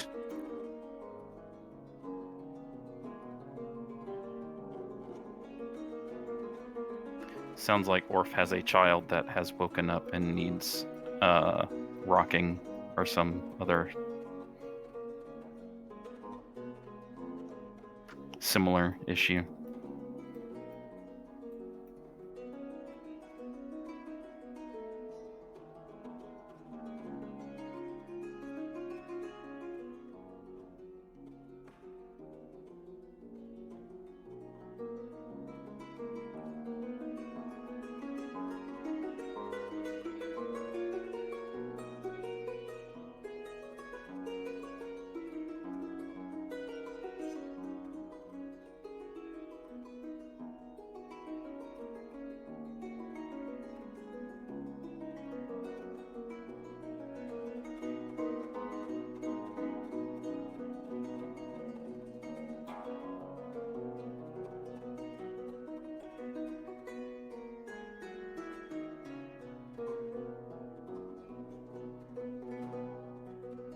And I'm back, everybody, when everyone else is. Back. I'm good. I'm good. Nobody says AFK on their token art anymore, so. I'm extremely bad, or at least, somewhere in the gray. Yes, well, as we were before break, Sefik has agreed to exit the camp with you all to prove that he is innocent. Sounds good. And it seems like Torga has agreed with this. He looks to him and says, well, you be back as quick as possible. I can't have my best bodyguard out for a long, extended time. We'll have him back as soon as possible. She says, and I'll be keeping the market here in Lonelywood until he comes back. Alicia will just give her a nod.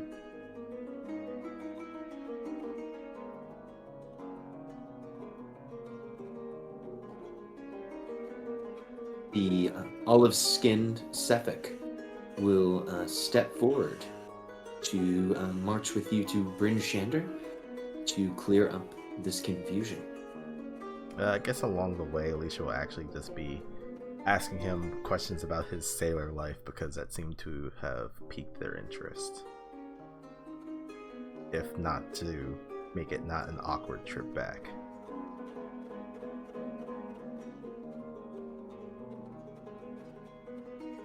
He will say, well, I'm surprised that that is the question you are asking me.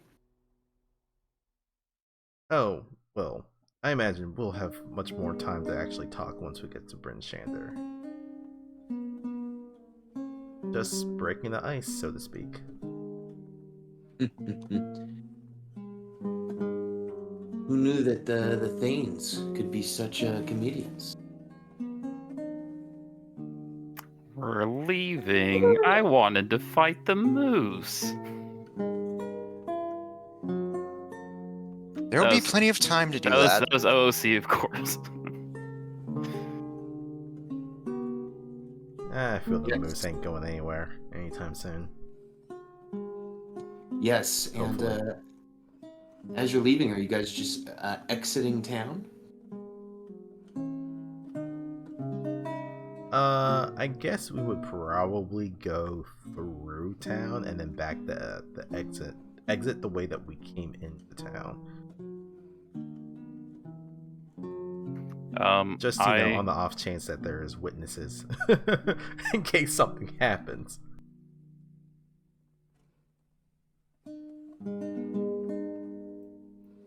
Absolutely. Uh, So, Akia would like to try to be the one closest to Olive Skin during the transportation process. They'll try to be just the person adjacent to them. okay, so what's your guys' marching order here? What's the setup? Lotus would stay back a little bit, and she would be taking notes in her notebook about any discussion you have with him. But she would generally just remain quiet and observant of him.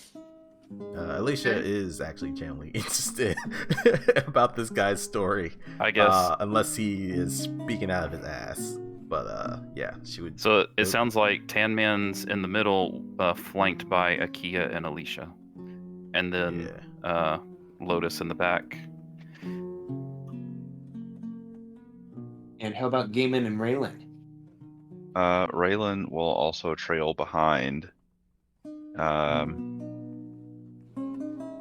Raylan will trail behind and has a comically large sword that is plain for all to see.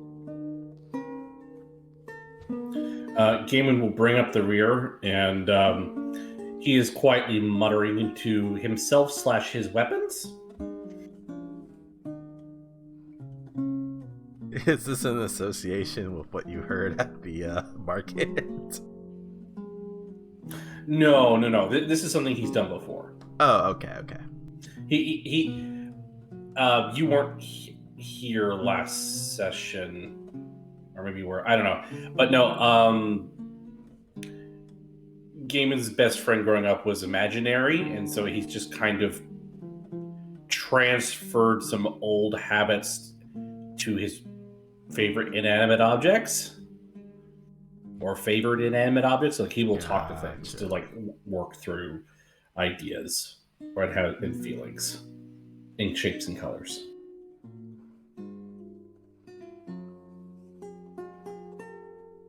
So, the prisoner that you all have says, well, as you all are exiting town, he'll finally answer. This body was once a sailor aboard a privateer ship on the sea of moving ice.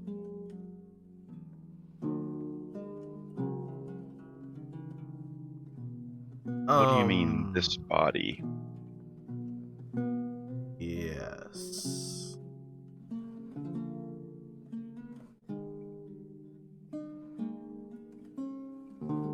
As you are walking walking away the prisoner, I imagine you guys are exiting Lonely Wood.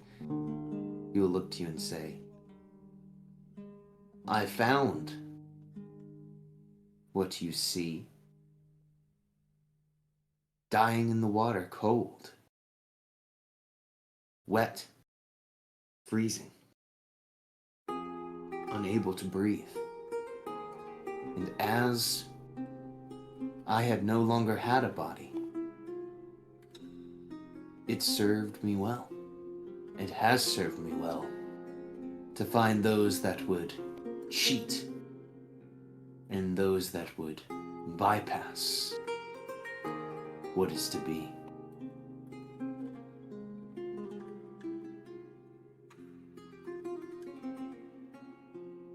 Sephic, you're talking like you, well, are not Sephic, and instead an entity that is possessing that body.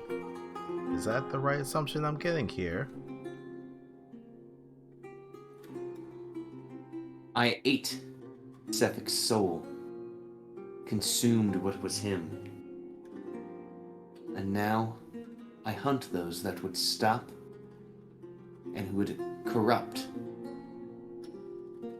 the sacrifices to Lady Frostkiss. And now that list adds 5 more. Do I Lewis. have time to say something before we roll initiative? What do you say to this creature? Okay. This is a little bit self-righteous, but it's kind of like Akia's personality. Akia's face will glaze over in Rime, and they'll say, I see what you are trying to do. However, you cast doubt on the process. You cast doubt on Auril's process by committing these murders without the truth being known about why. You are causing a wavering in faith. Sephic will look to you and say, your understanding of Our Lady, it's almost so insignificant. It doesn't even warrant an answer. He laughs, and as he laughs, his eyes flash blue. You feel the air around you all grow colder. And I would love you all to roll into initiative. Yay! As you guys are in these secluded woods with no one around. Is it past the light time? It is still light time at the moment. I guess that Lotus would speak up and be like, Alicia, I believe that counts as a confession. It does. Akia, step back. Let's see, I believe Akia has won the initiative here, so we need to play some fight music.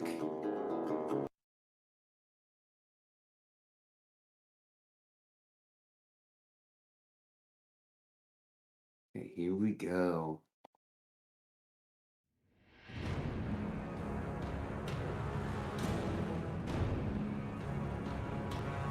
And let us begin combat. And Akia 13, you are the winner. All right, as they get aggressive, as they get rowdy, I'm going to sidestep for a flank. And since I've got so many of them, I'm going to use the DM inspiration for a Thunder Gauntlets attack. You would see kind of at the start of initiative, he holds his arms up and yeah, that's a hit for 8 damage. That's a tickle of a crit, but okay. And then I'm going to start 5e shuffling around. and probably pass to him. Yeah, he will steal. As he steals, he holds his hand out. The air freezes in his hand, and you see a sword made of ice form in his arm. And he says, "Interesting. But I don't think that will do. Do you?" And at the start of his turn, the temperature around him is 0 degrees or colder. He regenerates some hit points. You see the wound that you deal him begin to fill back up. He looks behind him and says, "Well, that just won't do now, will it?" And he will cast Misty Step and appear behind you, Lotus. He will target you.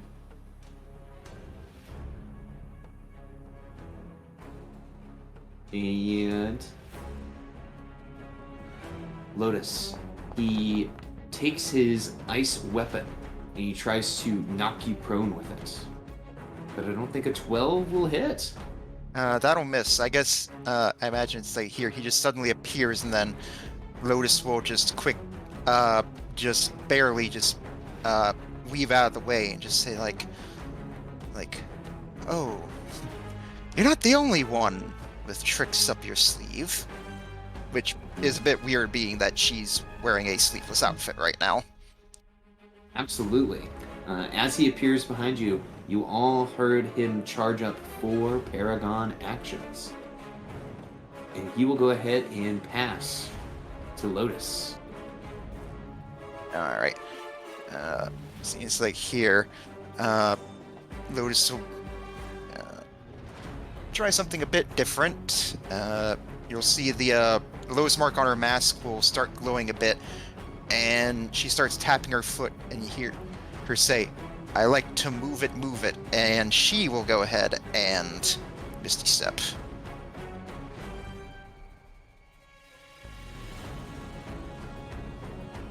Right next to Akia.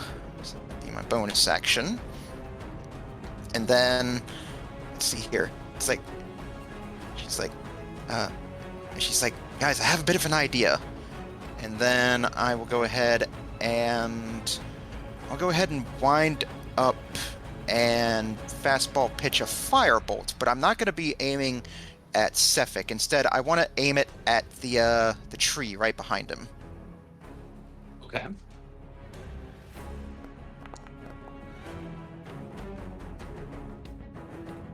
Yeah, so you hit the tree behind him, and the tree behind him becomes set ablaze.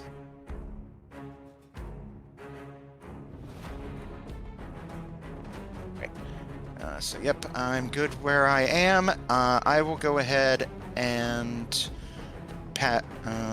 since they're still close, I'll go ahead and pass to Raylan. Right, Raylan. This guy is going to use his Paragon action to act between turns. Okay. His Paragon power. And let's see here.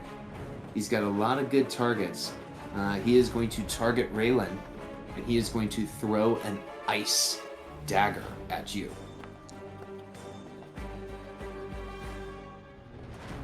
That is a 17 to hit for 10 cold damage. Raylan will cast Shield.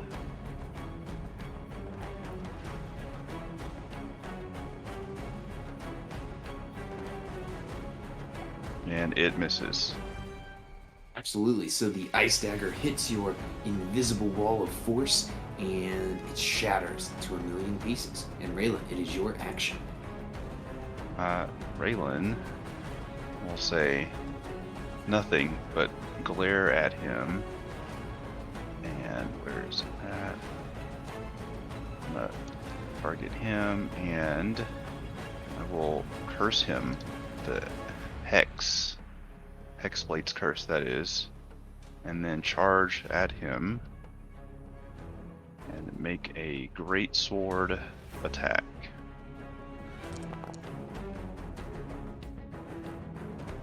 A 15 hits.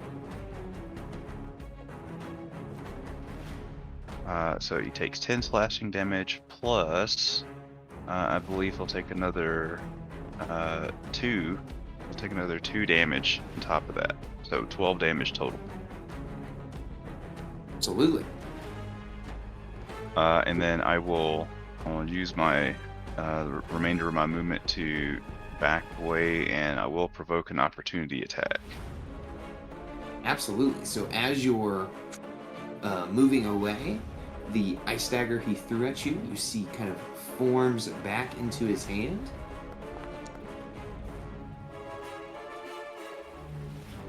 And 22 as will you hit. Back away, he stabs out with his ice dagger. Okay, I take 10 cold damage.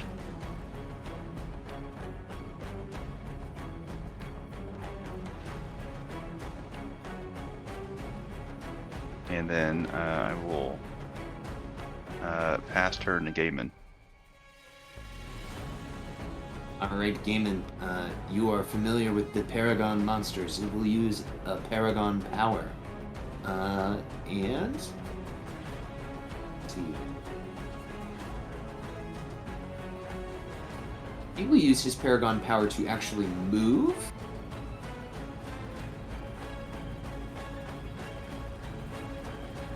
And he will move behind these trees. He can no longer use a Paragon power to move.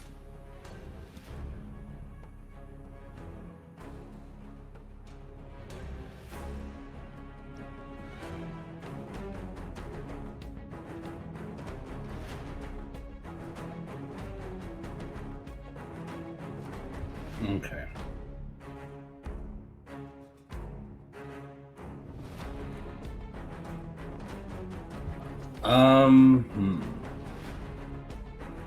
Oh, I didn't mean to delete that.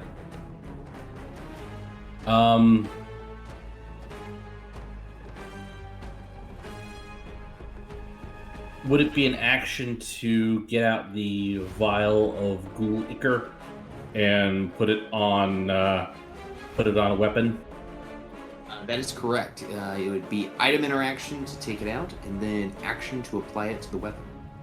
All right.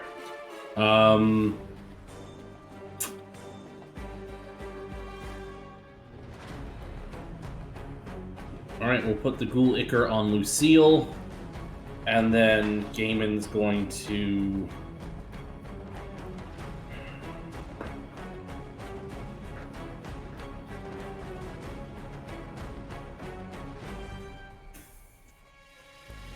He's going to run over, or he's going to run after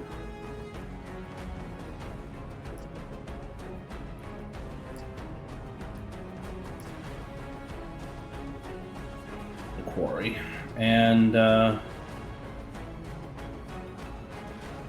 he is going to bellow out, "Listen, stop hopping around, you stupid bastard! I'm going to cut you down to size!" And he's going to rage for a bonus action. Sethek will look to you and coolly say, "You fight how you fight, and I'll fight to win."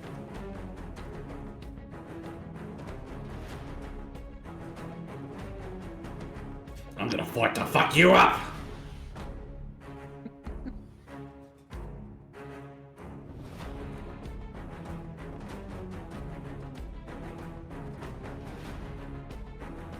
Alright, and if that is it for Gaiman, Yeah. I will pass to Alicia.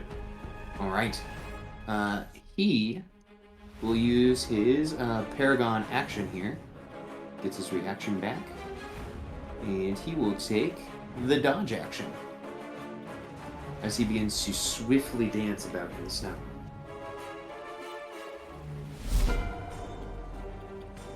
Alright, Alicia is going to reposition themselves to get a better line of sight on Sethek.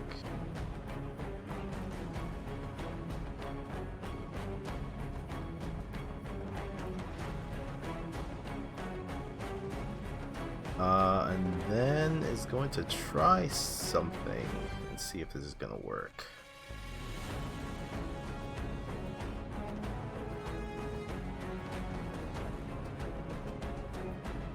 And we'll attempt to cast Hold Person onto him. As you attempt to cast Hold Person on this creature, the spell does not activate because this creature is not a humanoid. Alright, that eliminates that. I can't remember. Is it spell slot is used? Oh wait, no, the action's used, but the spell slot is not consumed, right? That is correct. Okay. Alright, then I don't really have anything for bonus action, so I think Alicia will just kind of stand a little bit more protectively over Lotus. And that will be it for now. If you pass to me, I'll try and raise the temperature. Yeah, I'll pass it to Akia then. Alrighty. We're into round 2, and Akia is up.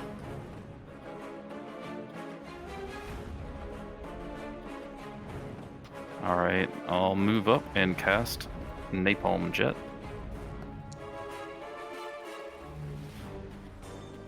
Okay, he will attempt a dexterity saving throw. Yeah, they had advantage too, so Mhm. it's alright, it's alright. Prevents 5 healing prevented is 5 damage done. So I'm going to pass to who wants to go next? I'll take it. Unless he steals. Alright, Gaiman, you can go. You know what? I'm gonna take one step back. Because I think he's gonna try and come this way anyway. Right, the creature will use his final Paragon power. He will stop dodging. He will target Game in the Glaive. And he will throw one more Ice Dagger.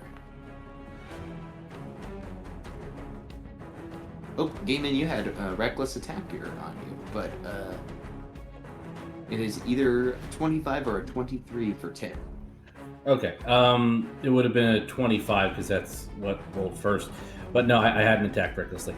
So it's just it's just cold damage, no mitigation. Aren't but you it- resistant to cold? I am, but I was like, it's just straight up cold. So it's like none of my other resistances come into play. Like when I'm raging.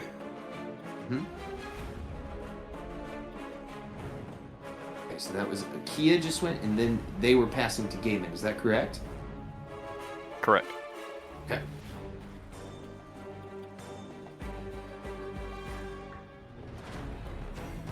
Gaiman's gonna look down at the wound and he's gonna look back up and say, "That tickled. Oh, I can do that too." Yeah! And he's gonna run up and he's going to recklessly attack with Lucille. And this is my reminder, everyone. Make sure that you target. T for target for everyone.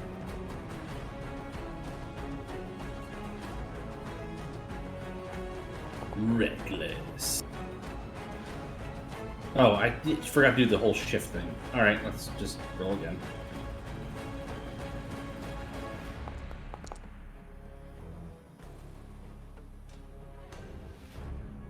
All right, so 13. Does a 13 hit? 13 does hit. All right, so 13 for 7, and then when I need a DC 10 con save to see if the Ghoul Ichor has any effect. Absolutely. See if you give him a level of exhaustion. Yart. Very nice. Very good, very good. He looks at you and says, "What is on this blade?" He begins to kind of like cough. It's your doom, mate. Gaiman will pass to Alicia. Okay, the creature will steal because it was damaged. He looks at you and he says, you meddlesome things might be more powerful than I first imagined. He'll make a saving throw against the effects of the napalm. That's just if they end their turn in it, I believe. Okay. He will miss a step to here. You guys see him take a wide stance. His arms part. The air around you almost freezes in place and flows in towards his body. His hands come up by his head, and he is pulling the energy around into him. You see that he is activating his Ice Age attack. Now, he is activating this attack on this round, but it goes off on the next round. So I'll just put this off here. You guys get the feeling that if you're within about 30 feet of this creature, you're going to get hit with an enormous amount of damage.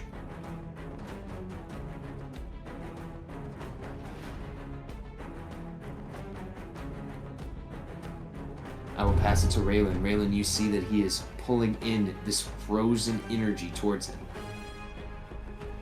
Raylan will see what's happening and immediately fire off an Eldritch Blast in an attempt to try to push him away. Okay, 21 hits. So he'll move 10 feet. Okay, into this tree. Yeah. Did I roll a 1 on damage? What just happened? Yeah, 1 on damage. Yikes. Okay. Yep, so I push him in the tree and yell, "Get away!" And then I myself back up. I try to put a tree between myself and him. And I will pass to Lotus. Lotus, you're Alright. up. Yeah, having him disappear, suddenly appear behind me once again, and I'd be like, look, I'm flattered, but I have someone else I'm already interested in. And once again, I will spend my bonus action to move it. Use my other second spell slot for Misty Step.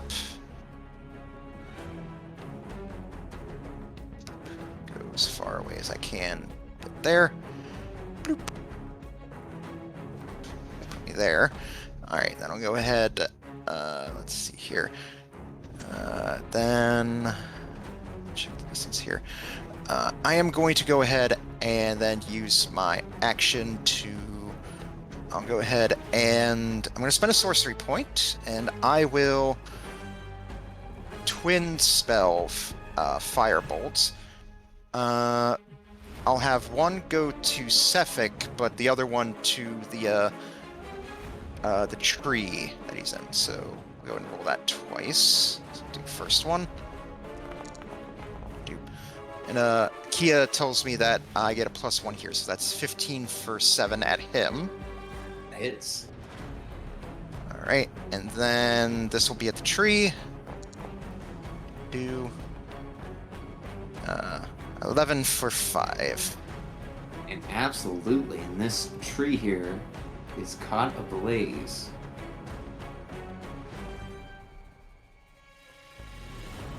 Alright, so still have some movement, seeing that he was charging up something big. Go ahead and move back a little bit here, so use the tree as cover, and then I will pass to Alicia.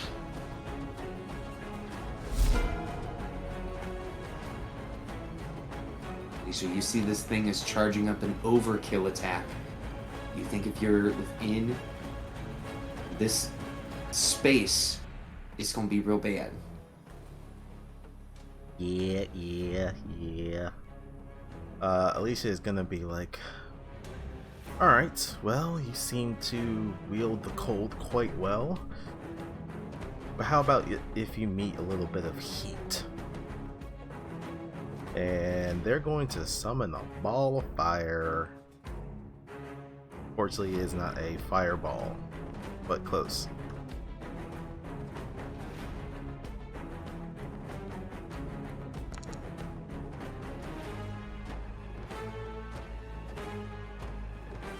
And we'll summon a flaming sphere, pretty much right next to Cephalic, and then it's going to back away.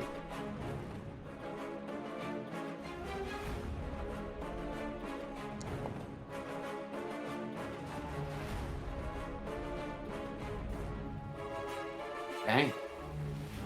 So, now does that flaming sphere, does it hit him on this turn? I think, well, it's an action, I think, to summon it, and then I can just use my bonus action to ram it into him, which... Yeah, he has to end his turn within 5 feet of it to make the save, though. So if he moves away, Yeah. then it doesn't do anything. Right, but then as a bonus action, I can move Yeah. the sphere, and then if I ram it into that creature, they have to make a saving throw. But he spectacularly made it with that 25, so he only takes, like, what, 1 point damage? Oh yeah. And they're just gonna have that ball of fire just nearby in case he decides to start running around. And that is going to be it, because I used my, yeah, that was action and bonus action move. That's it. Okay, so going into round 3, he will steal because he was damaged by the flaming sphere.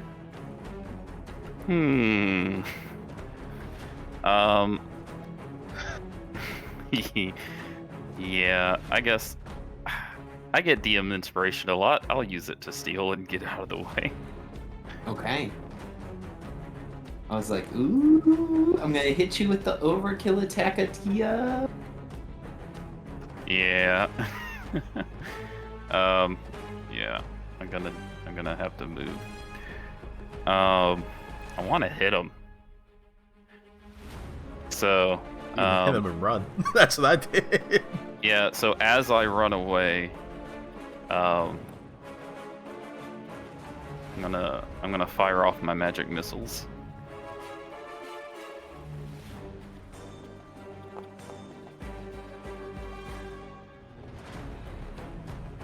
Alright, for a total of 12 force damage. It just did. It didn't roll them separately like White Lotuses do. It didn't make the cool animation. We'll have to work on that later. And then If I'll you run. target, that'll make the cool animation. They are targeted.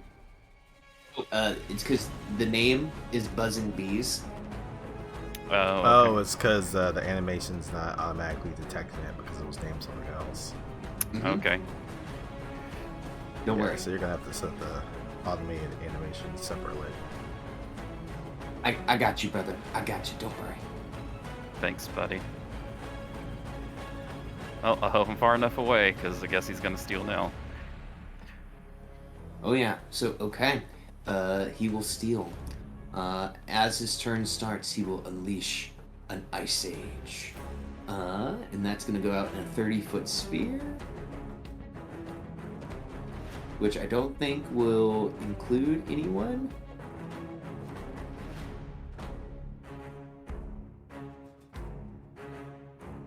Yeah, so there's no one caught in the Ice Age, but you see everything within it just gets frozen. Oh, and I accidentally deleted your little fireball there, so let me give you a new little fireball. Oh, I think I can bring it out again. Oh, but I have one of those cool JB2A flaming spheres. Ah.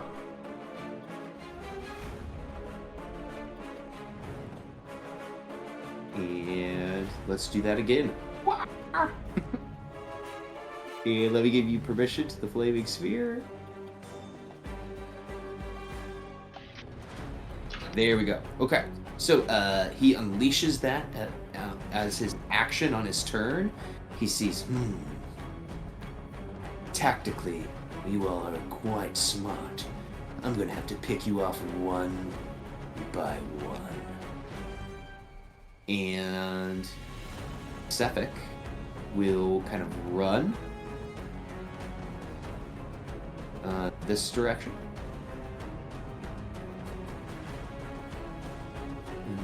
And uses his action to unleash his Ice Age. He regains his Paragon actions. And that is it for him this round. Lotus, you're up. All right. You. All right. Oh, let's see here. Don't know if I really like moving out, but I'm gonna need a little bit here. Oh, I forgot. I am biggened when I rage. So there's extra damage, and now I'm biggened. Yes. Let's see here. I guess, would you say that Sephic would have any sort of cover behind this tree here? He would have half cover, so a +2 to his AC. Okay.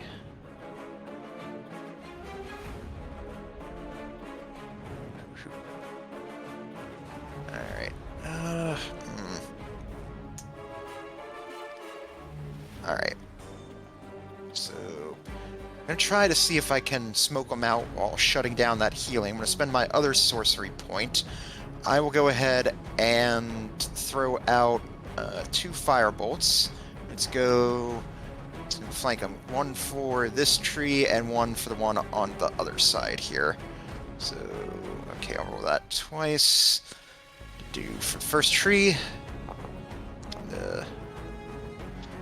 16 for 5, and then the second one. 15 for 6. Oh, yes, so you guys are going to burn this fucking forest down. These trees are set ablaze, and you guys noticed that at the start of his turn, he did not regain hit points. So the other's like, I'll smoke them out for you. You guys finish them off. And that'll be all for me. I will go ahead and pass to the embiggened game in the glaive. Right, this guy is going to go ahead and use a Paragon power.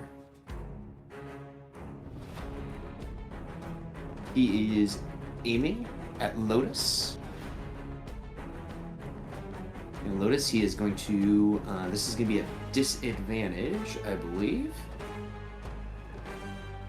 Throw an Ice Dagger, so here's first roll. And we gotta turn that into disadvantage. Okay, so the Ice Dagger misses. Right. Did anyone else see the roll? Oh, sorry guys. Reveal. Yeah, 14 will miss.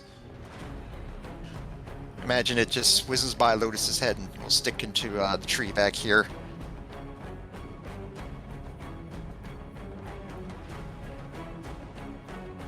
And he curses under his breath. Damn it.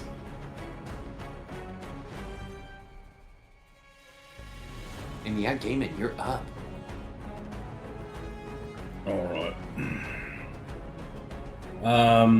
Demon's going to come running around the tree. Can't hit him, so he's going to sheathe Lucille, and he's going to bring out a javelin and chuck it.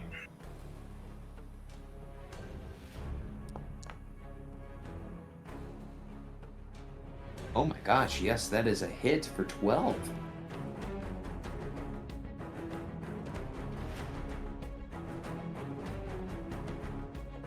And I'm within 30 feet, right? Yeah, okay. Yeah, that's move, action, bonus. I'm already raging, so yeah. Hey, who would you like to pass to? I will pass to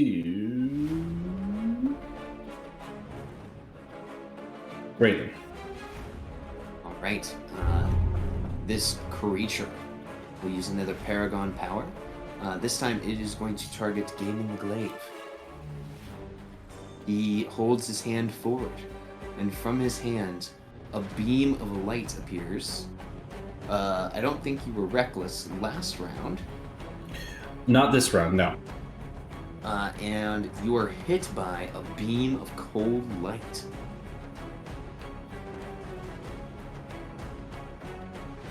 And that's a 23 for 14 cold.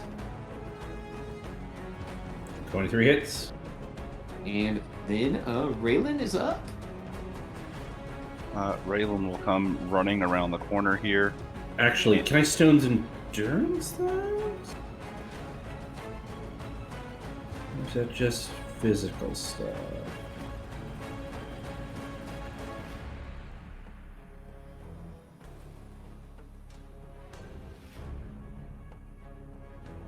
Just when I take damage. Okay, I'm going to Stone's Endurance. Please do.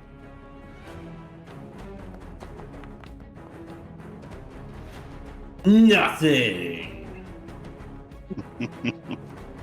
There we go. Alright, Raylan comes flying around the corner and sees the beam of light leaves his hand, and she will fire her own beam of light. Yes, that is a hit for 9 hit points of force. And pushes him 10 feet into this burning tree. Oh my gosh, yes. As he hits the burning tree,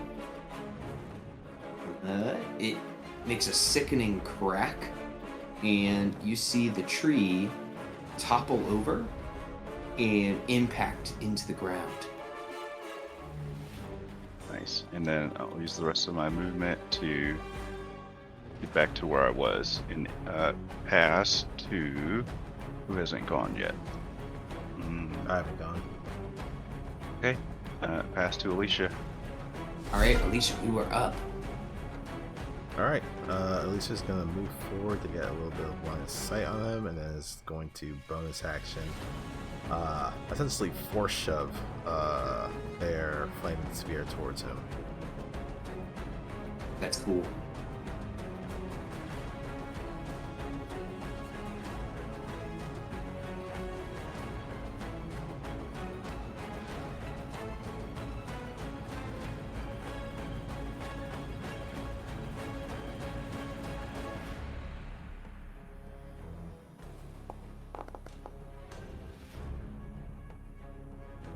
All right, we need a dex sphere from dex save from him. Here we go. Dexterity saving throw.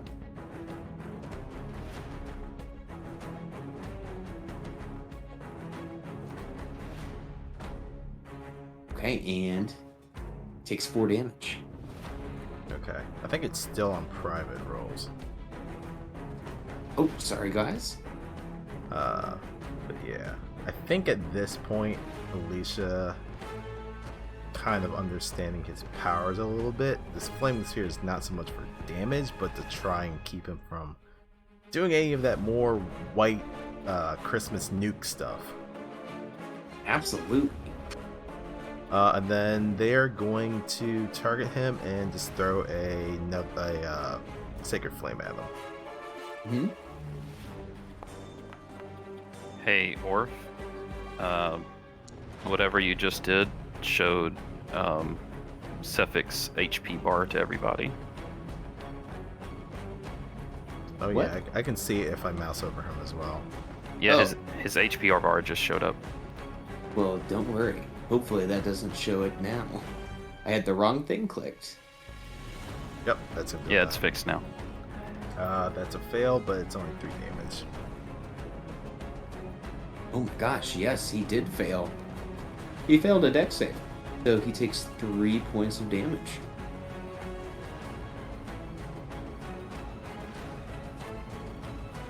He looks at you with disdain, Alicia. Damn your fire. Morning Lord doesn't just bring light, it also brings warmth. Scorching warmth. I will freeze you and cut out your heart. And Alicia, if that is it for you in round 3, he is going to steal going into round 4. That's it. Okay. Sefik is going to run behind this tree, and as a bonus action, he's going to nimble escape to try to hide. Now, let's see if the exhaustion one works. Okay, it probably is here. As he's hiding, if you have less than a 9 passive perception, I guess you would not see him, but if you have above that, you know exactly where he went.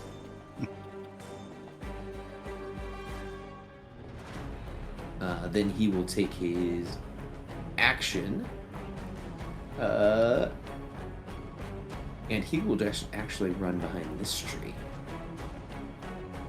And he refills his Paragon actions. Lotus.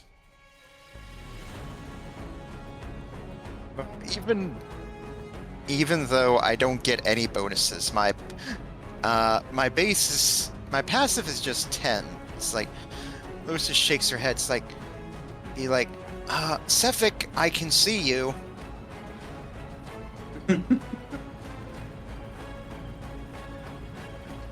Besides, where are you going?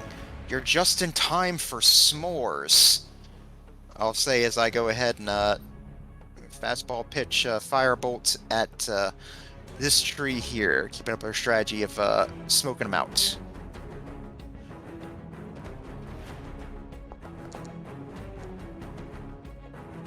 Oh, I hit the tree with a 24.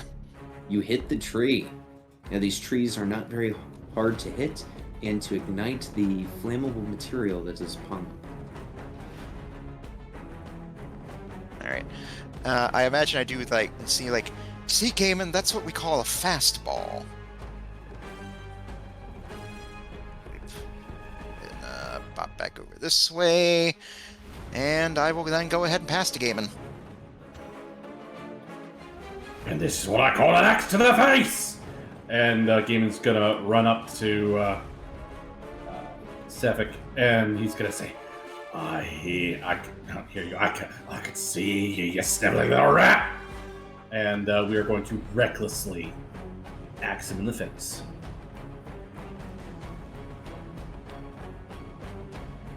Excellent.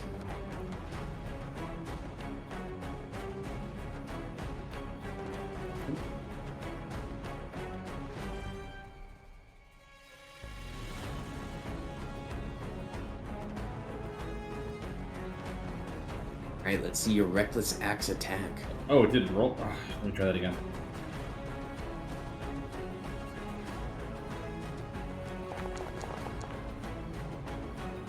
Are you fucking kidding me? Oh. But yes, your Woody just can't perform this time.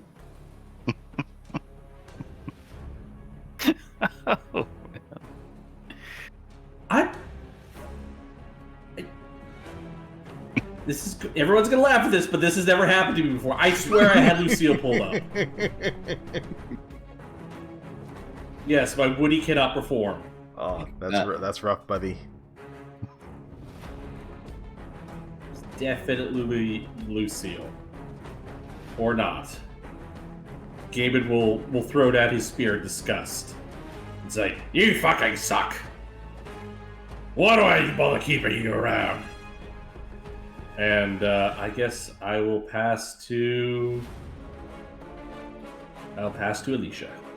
Whoops! Hey. Didn't mean to do that. I was using the measuring tool. No problem. This I'll take creature. Alicia is going next. This creature is going to Paragon Power. It's going to target Gaiman. It is going to make Gaiman hold still.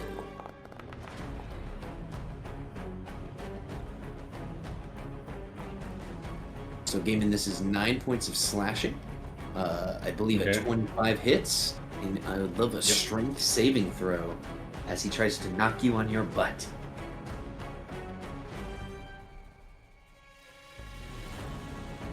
I take the damage, have because of raging, and DC 13 save. Okay. Mm-hmm.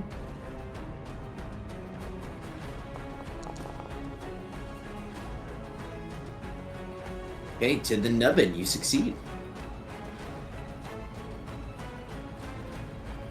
And Alicia, you are up.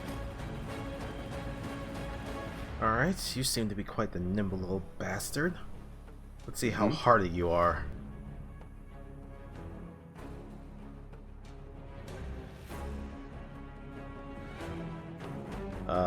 Alicia's gonna kind of circle around to the other side of the tree and is going to kind of touch their holy symbol and kind of draw from it like a spark, and then kind of direct that spark into their short sword. And as they pull it out from its scabbard, it is now alight with flame. It's casting Searing Smite. Ooh, it's very cool. That's going to break concentration on the sphere that she has for that. And then it's going to make a swing at him.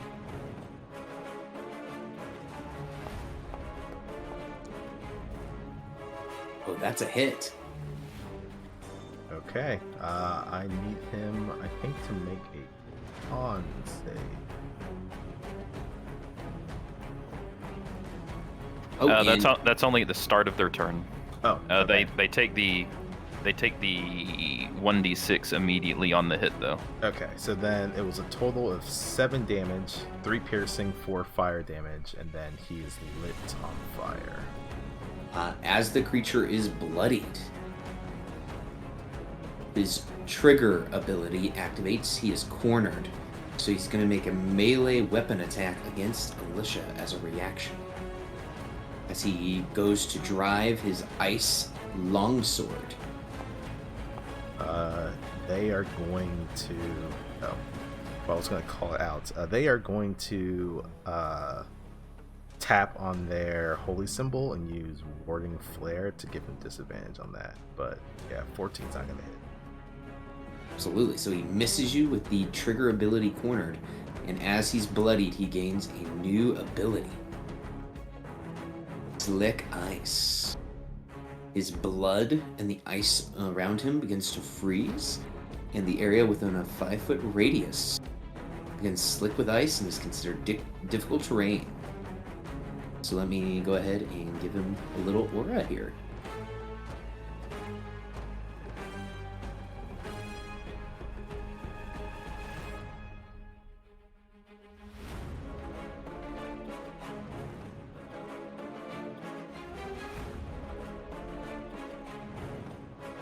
Hey, sorry to interrupt you there, Alicia. No, that was just my reaction to his, I guess, reaction. Which I guess it was still technically my turn. But that was action, move, bonus action. That's it. I will pass to. Roy can take it. I'll pass it to Raylan. All right, Okay. passing to Raylan. Now, Alicia, you are ending your turn in his Slick Ice aura. So please give me a dex save, or you might fall prone. I'm going down, y'all. Oh, maybe not. You are able to keep your footing. And, Raylan, sorry to interrupt you. The creature will use a Paragon power. It takes its icy longsword, and it will swing it at Game in the Glaive.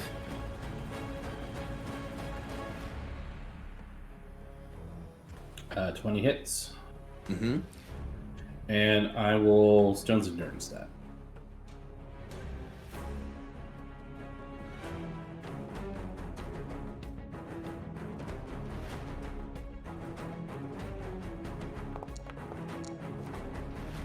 Oh my gosh. Get yeah. the fuck out of here!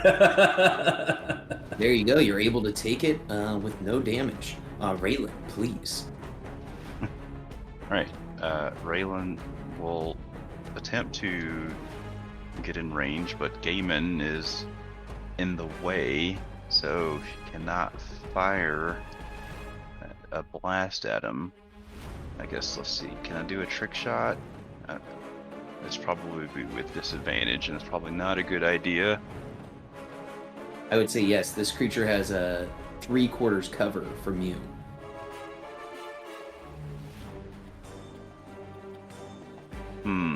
Okay. You can always hold your action. Yeah, I will hold an action as soon as he pops out and I have clear line of sight. I will fire an Eldritch Blast at him. Thank you.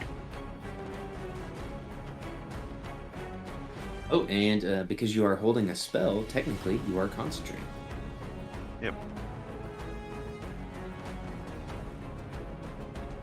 And that is my turn. I will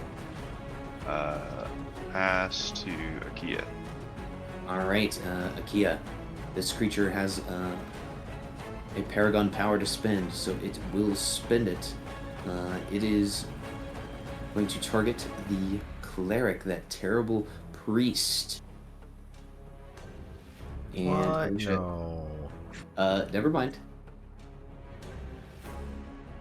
And go ahead, Akia. I think Alicia kind of parries his blade with her own. Almost like they have some training in martial combat. All right. In the process of, well, yeah, might as well. In the process of getting closer, Akia will come up and administer aid.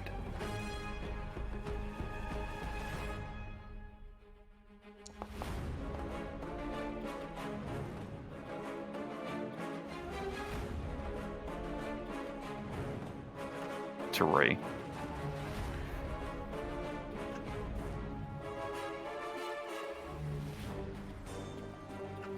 And Thank you. then pass to Gaiman. All right.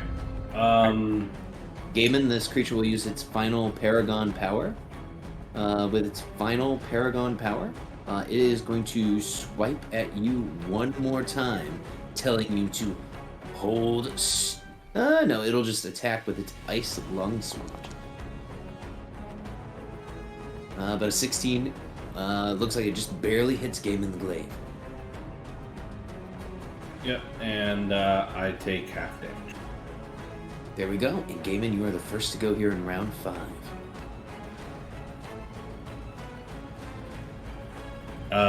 Because his woody didn't work before and he just tossed it down on the ground, he's decided that he is going to just manhandle him. He is going to grapple him. Suplex Yup. with Ridge. What's with the Hey. doubles? He has disadvantage because of exhaustion. I mean, that's his third double in a row. Oh, so Gaiman was reckless. Mm-hmm. I grab him He is grappled. and I am going to move him. I don't think that the grapple is my action, so I will cinematically suplex him so that an Eldritch Blast may strike him. Oh yeah, ping where you would like to force move him to. It's like a tech attack from Chrono Trigger. Mm-hmm. And you did not damage him, so technically, you still control initiative. I will pass to. I assume Ray's gonna fire Yeah. that. Yeah, but I'll pass to Akia. Okay, and 11 will hit. This guy is wearing no armor at all. Oh. You know, you said that, and then it still didn't completely register that his AC was that low. Yeah, he is literally just bare chesting it out here. He just got waxed yesterday. You get the feeling.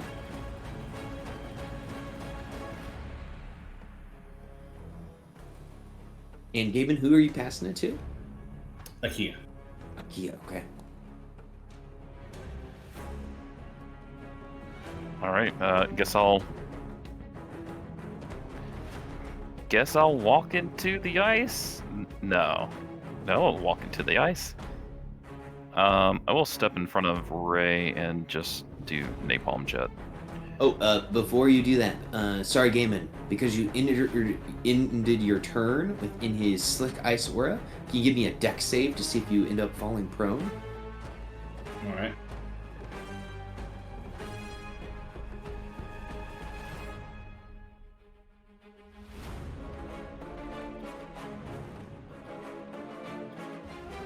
I didn't put danger. Oh, there is danger sense.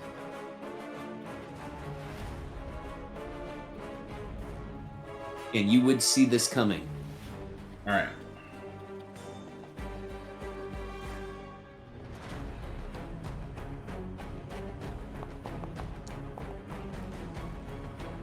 Okay, no problem. All right, Akia, please continue.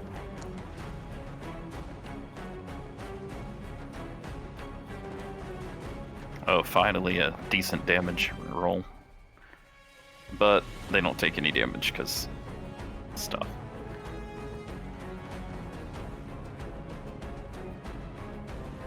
He dodges out of the way deftly. Alright, I'll pass to... Lotus hasn't gone in a while. Pass to Lotus. Right. Lotus will hang here. Seeing him move about. Alright, she'll take up a pitcher stance, and I'll go ahead and cast a first level magic missile at him. Curve ball.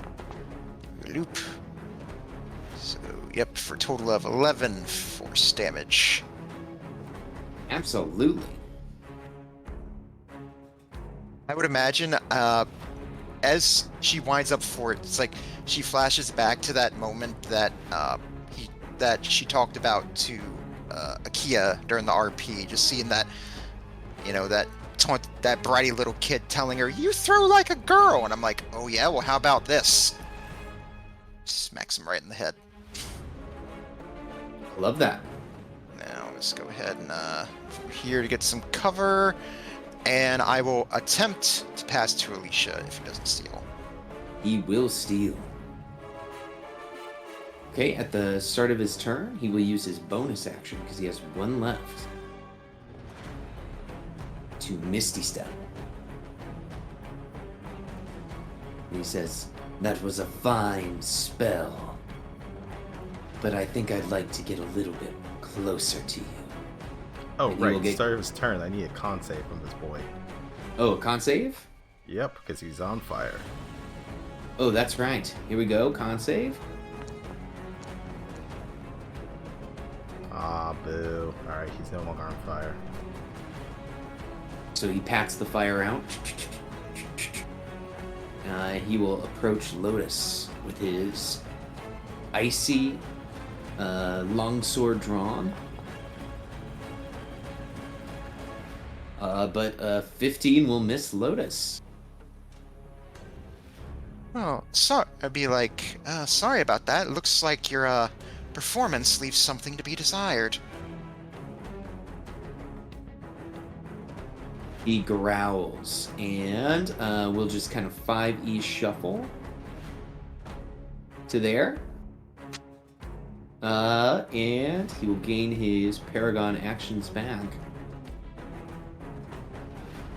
And Alicia, you're up. Alright, they're gonna try and get a clear shot of this man. And you guys have been doing a good job of shutting down his regeneration.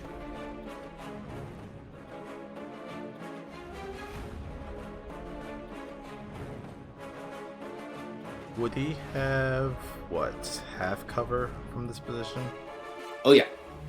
Alright, well, that's probably the best I'm going to be able to do. Alicia is going to, as the burning blade is kind of extinguishing, they're going to plant it into the ground and take the last bit of embers from it. And then create 3 motes of fire in the air and launch them towards him as they cast Scorching Ray. Gosh, okay, here we go.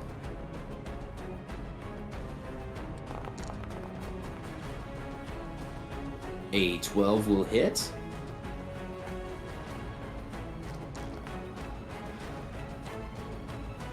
A nat 20 will hit. And a 21 will hit.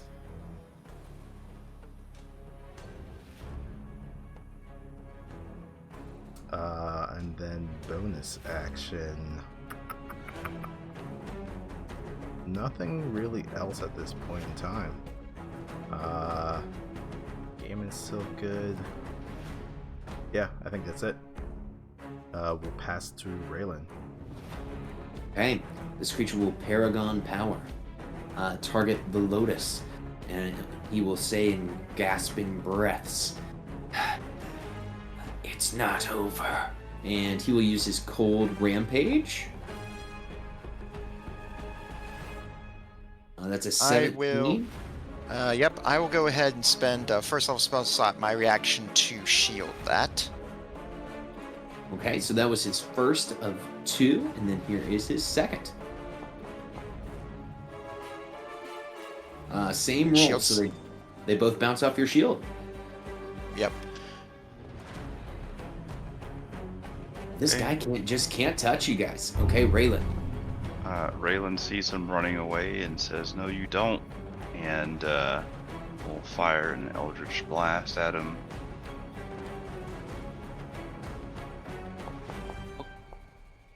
And yeet him into the tree. Absolutely. So he takes 6 damage. He contacts the tree, and once again, the tree, I guess he would be more like here, cracks under his weight, and the tree collapses onto the ground. And that is it for my turn. Okay. In the start of round 6, Zephic will steal because he was damaged. Actually, I would like to spend a DM inspiration to control the initiative, if you would like. Oh, sorry, I accidentally removed him. Let me go ahead and undo that. So, Lotus, you are going to steal. So, as you go to steal, he will Paragon Power. And he will go ahead and target Raylan. And he will shoot a beam of light at Raylan. But miss. Ooh, okay, so Lotus, you're up. Alright, I will go ahead and bop back here. Oop, next to Akia. Then I will go ahead and spend another first level spell slot. We'll go ahead and fire off another curveball magic missile. Sure. So that's 10 force damage at him. Yes, you see as you deal that 10 force damage, his corporeal form is barely holding together. The tan skin has become ripped from his bones, and his clothes are barely hanging off of him. He looks like a total mess. Alright, that is all for me. I will attempt to pass to Raylan. Right. Zephic will steal because he was damaged.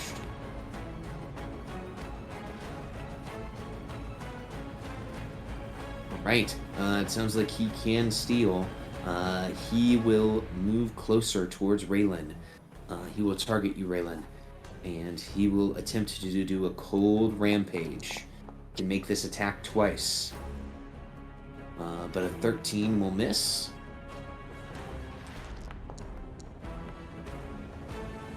But a nat 20 will hit.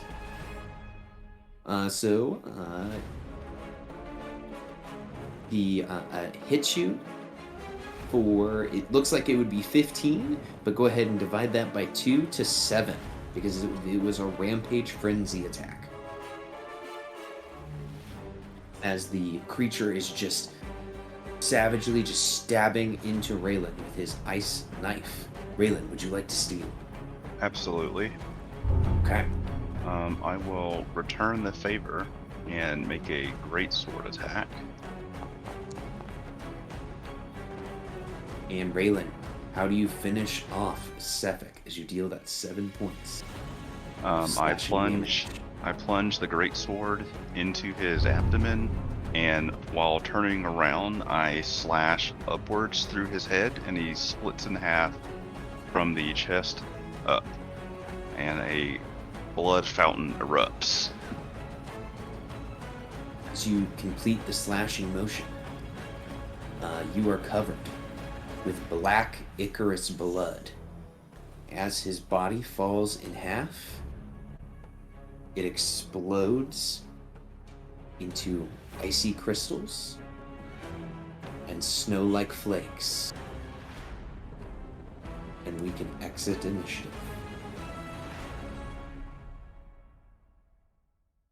The only thing left are his sailor clothes. And as you defeat the creature, I will take us to the start page, and I'll hit the stop button as the session is ended. Ah. What a rush. No, totally saw that coming. Didn't expect him to be that tough. Nimble little bastard. Yep, but as they say, teamwork makes the dream work. Oh my gosh, you guys were amazing in that fight tactically, and you had the right skills to take him out. If you had not been able to deal fire damage to him, he would have just continued and continued to regenerate over and over. Yeah, Oof. not just that, but also just the Nova attack. Like, when I saw that 40 damage be rolled out, I was like, nope, fuck that noise. That ain't happening again. Absolutely. Well, everyone, if you have any ways I can make the game better, if you have any questions, comments, concerns, anything like that for me, please send that to me publicly or privately. You have finished off the Ice Knife Killer. You have all the evidence that you need to bring him into the authorities and potentially the people that surround him. I will say, you let me pet the dogs, so that's an immediate 10 out of 10 for me. That's all we needed. It's all we needed was to pet the dogs. Good puppers. The true MVPs of the campaign. Excellent. Well, everyone, we will return next week on the 3rd. I'm excited to hear what your guys' plans are in the sandbox here as you are hopefully making Icewind Dale a more friendly place for all of its people these days. Thanks for the session. Thanks again for having us. My pleasure, everyone. All right, guys. Well, I hope you guys have a great weekend, and I will see you in February. And you guys got to start getting prepared for who your Valentine is going to be, because that's the spoiler alert. That's going to be the question on the. Should it be on the 10th or on the 17th? I think on the 10th. Gee, I wonder who Lotus might have in mind. Surprisingly enough, there's been a couple of options ahead of them. Well, I didn't realize I was going to make this a dating set. Absolutely. All right, everyone. Well, you guys all have a good one, and I will see you guys next week. Bye, guys. Thanks. Bye. See ya. Alright, good game. Good night, guys. Night. Right. And thanks everyone for tuning in. Catch you next time.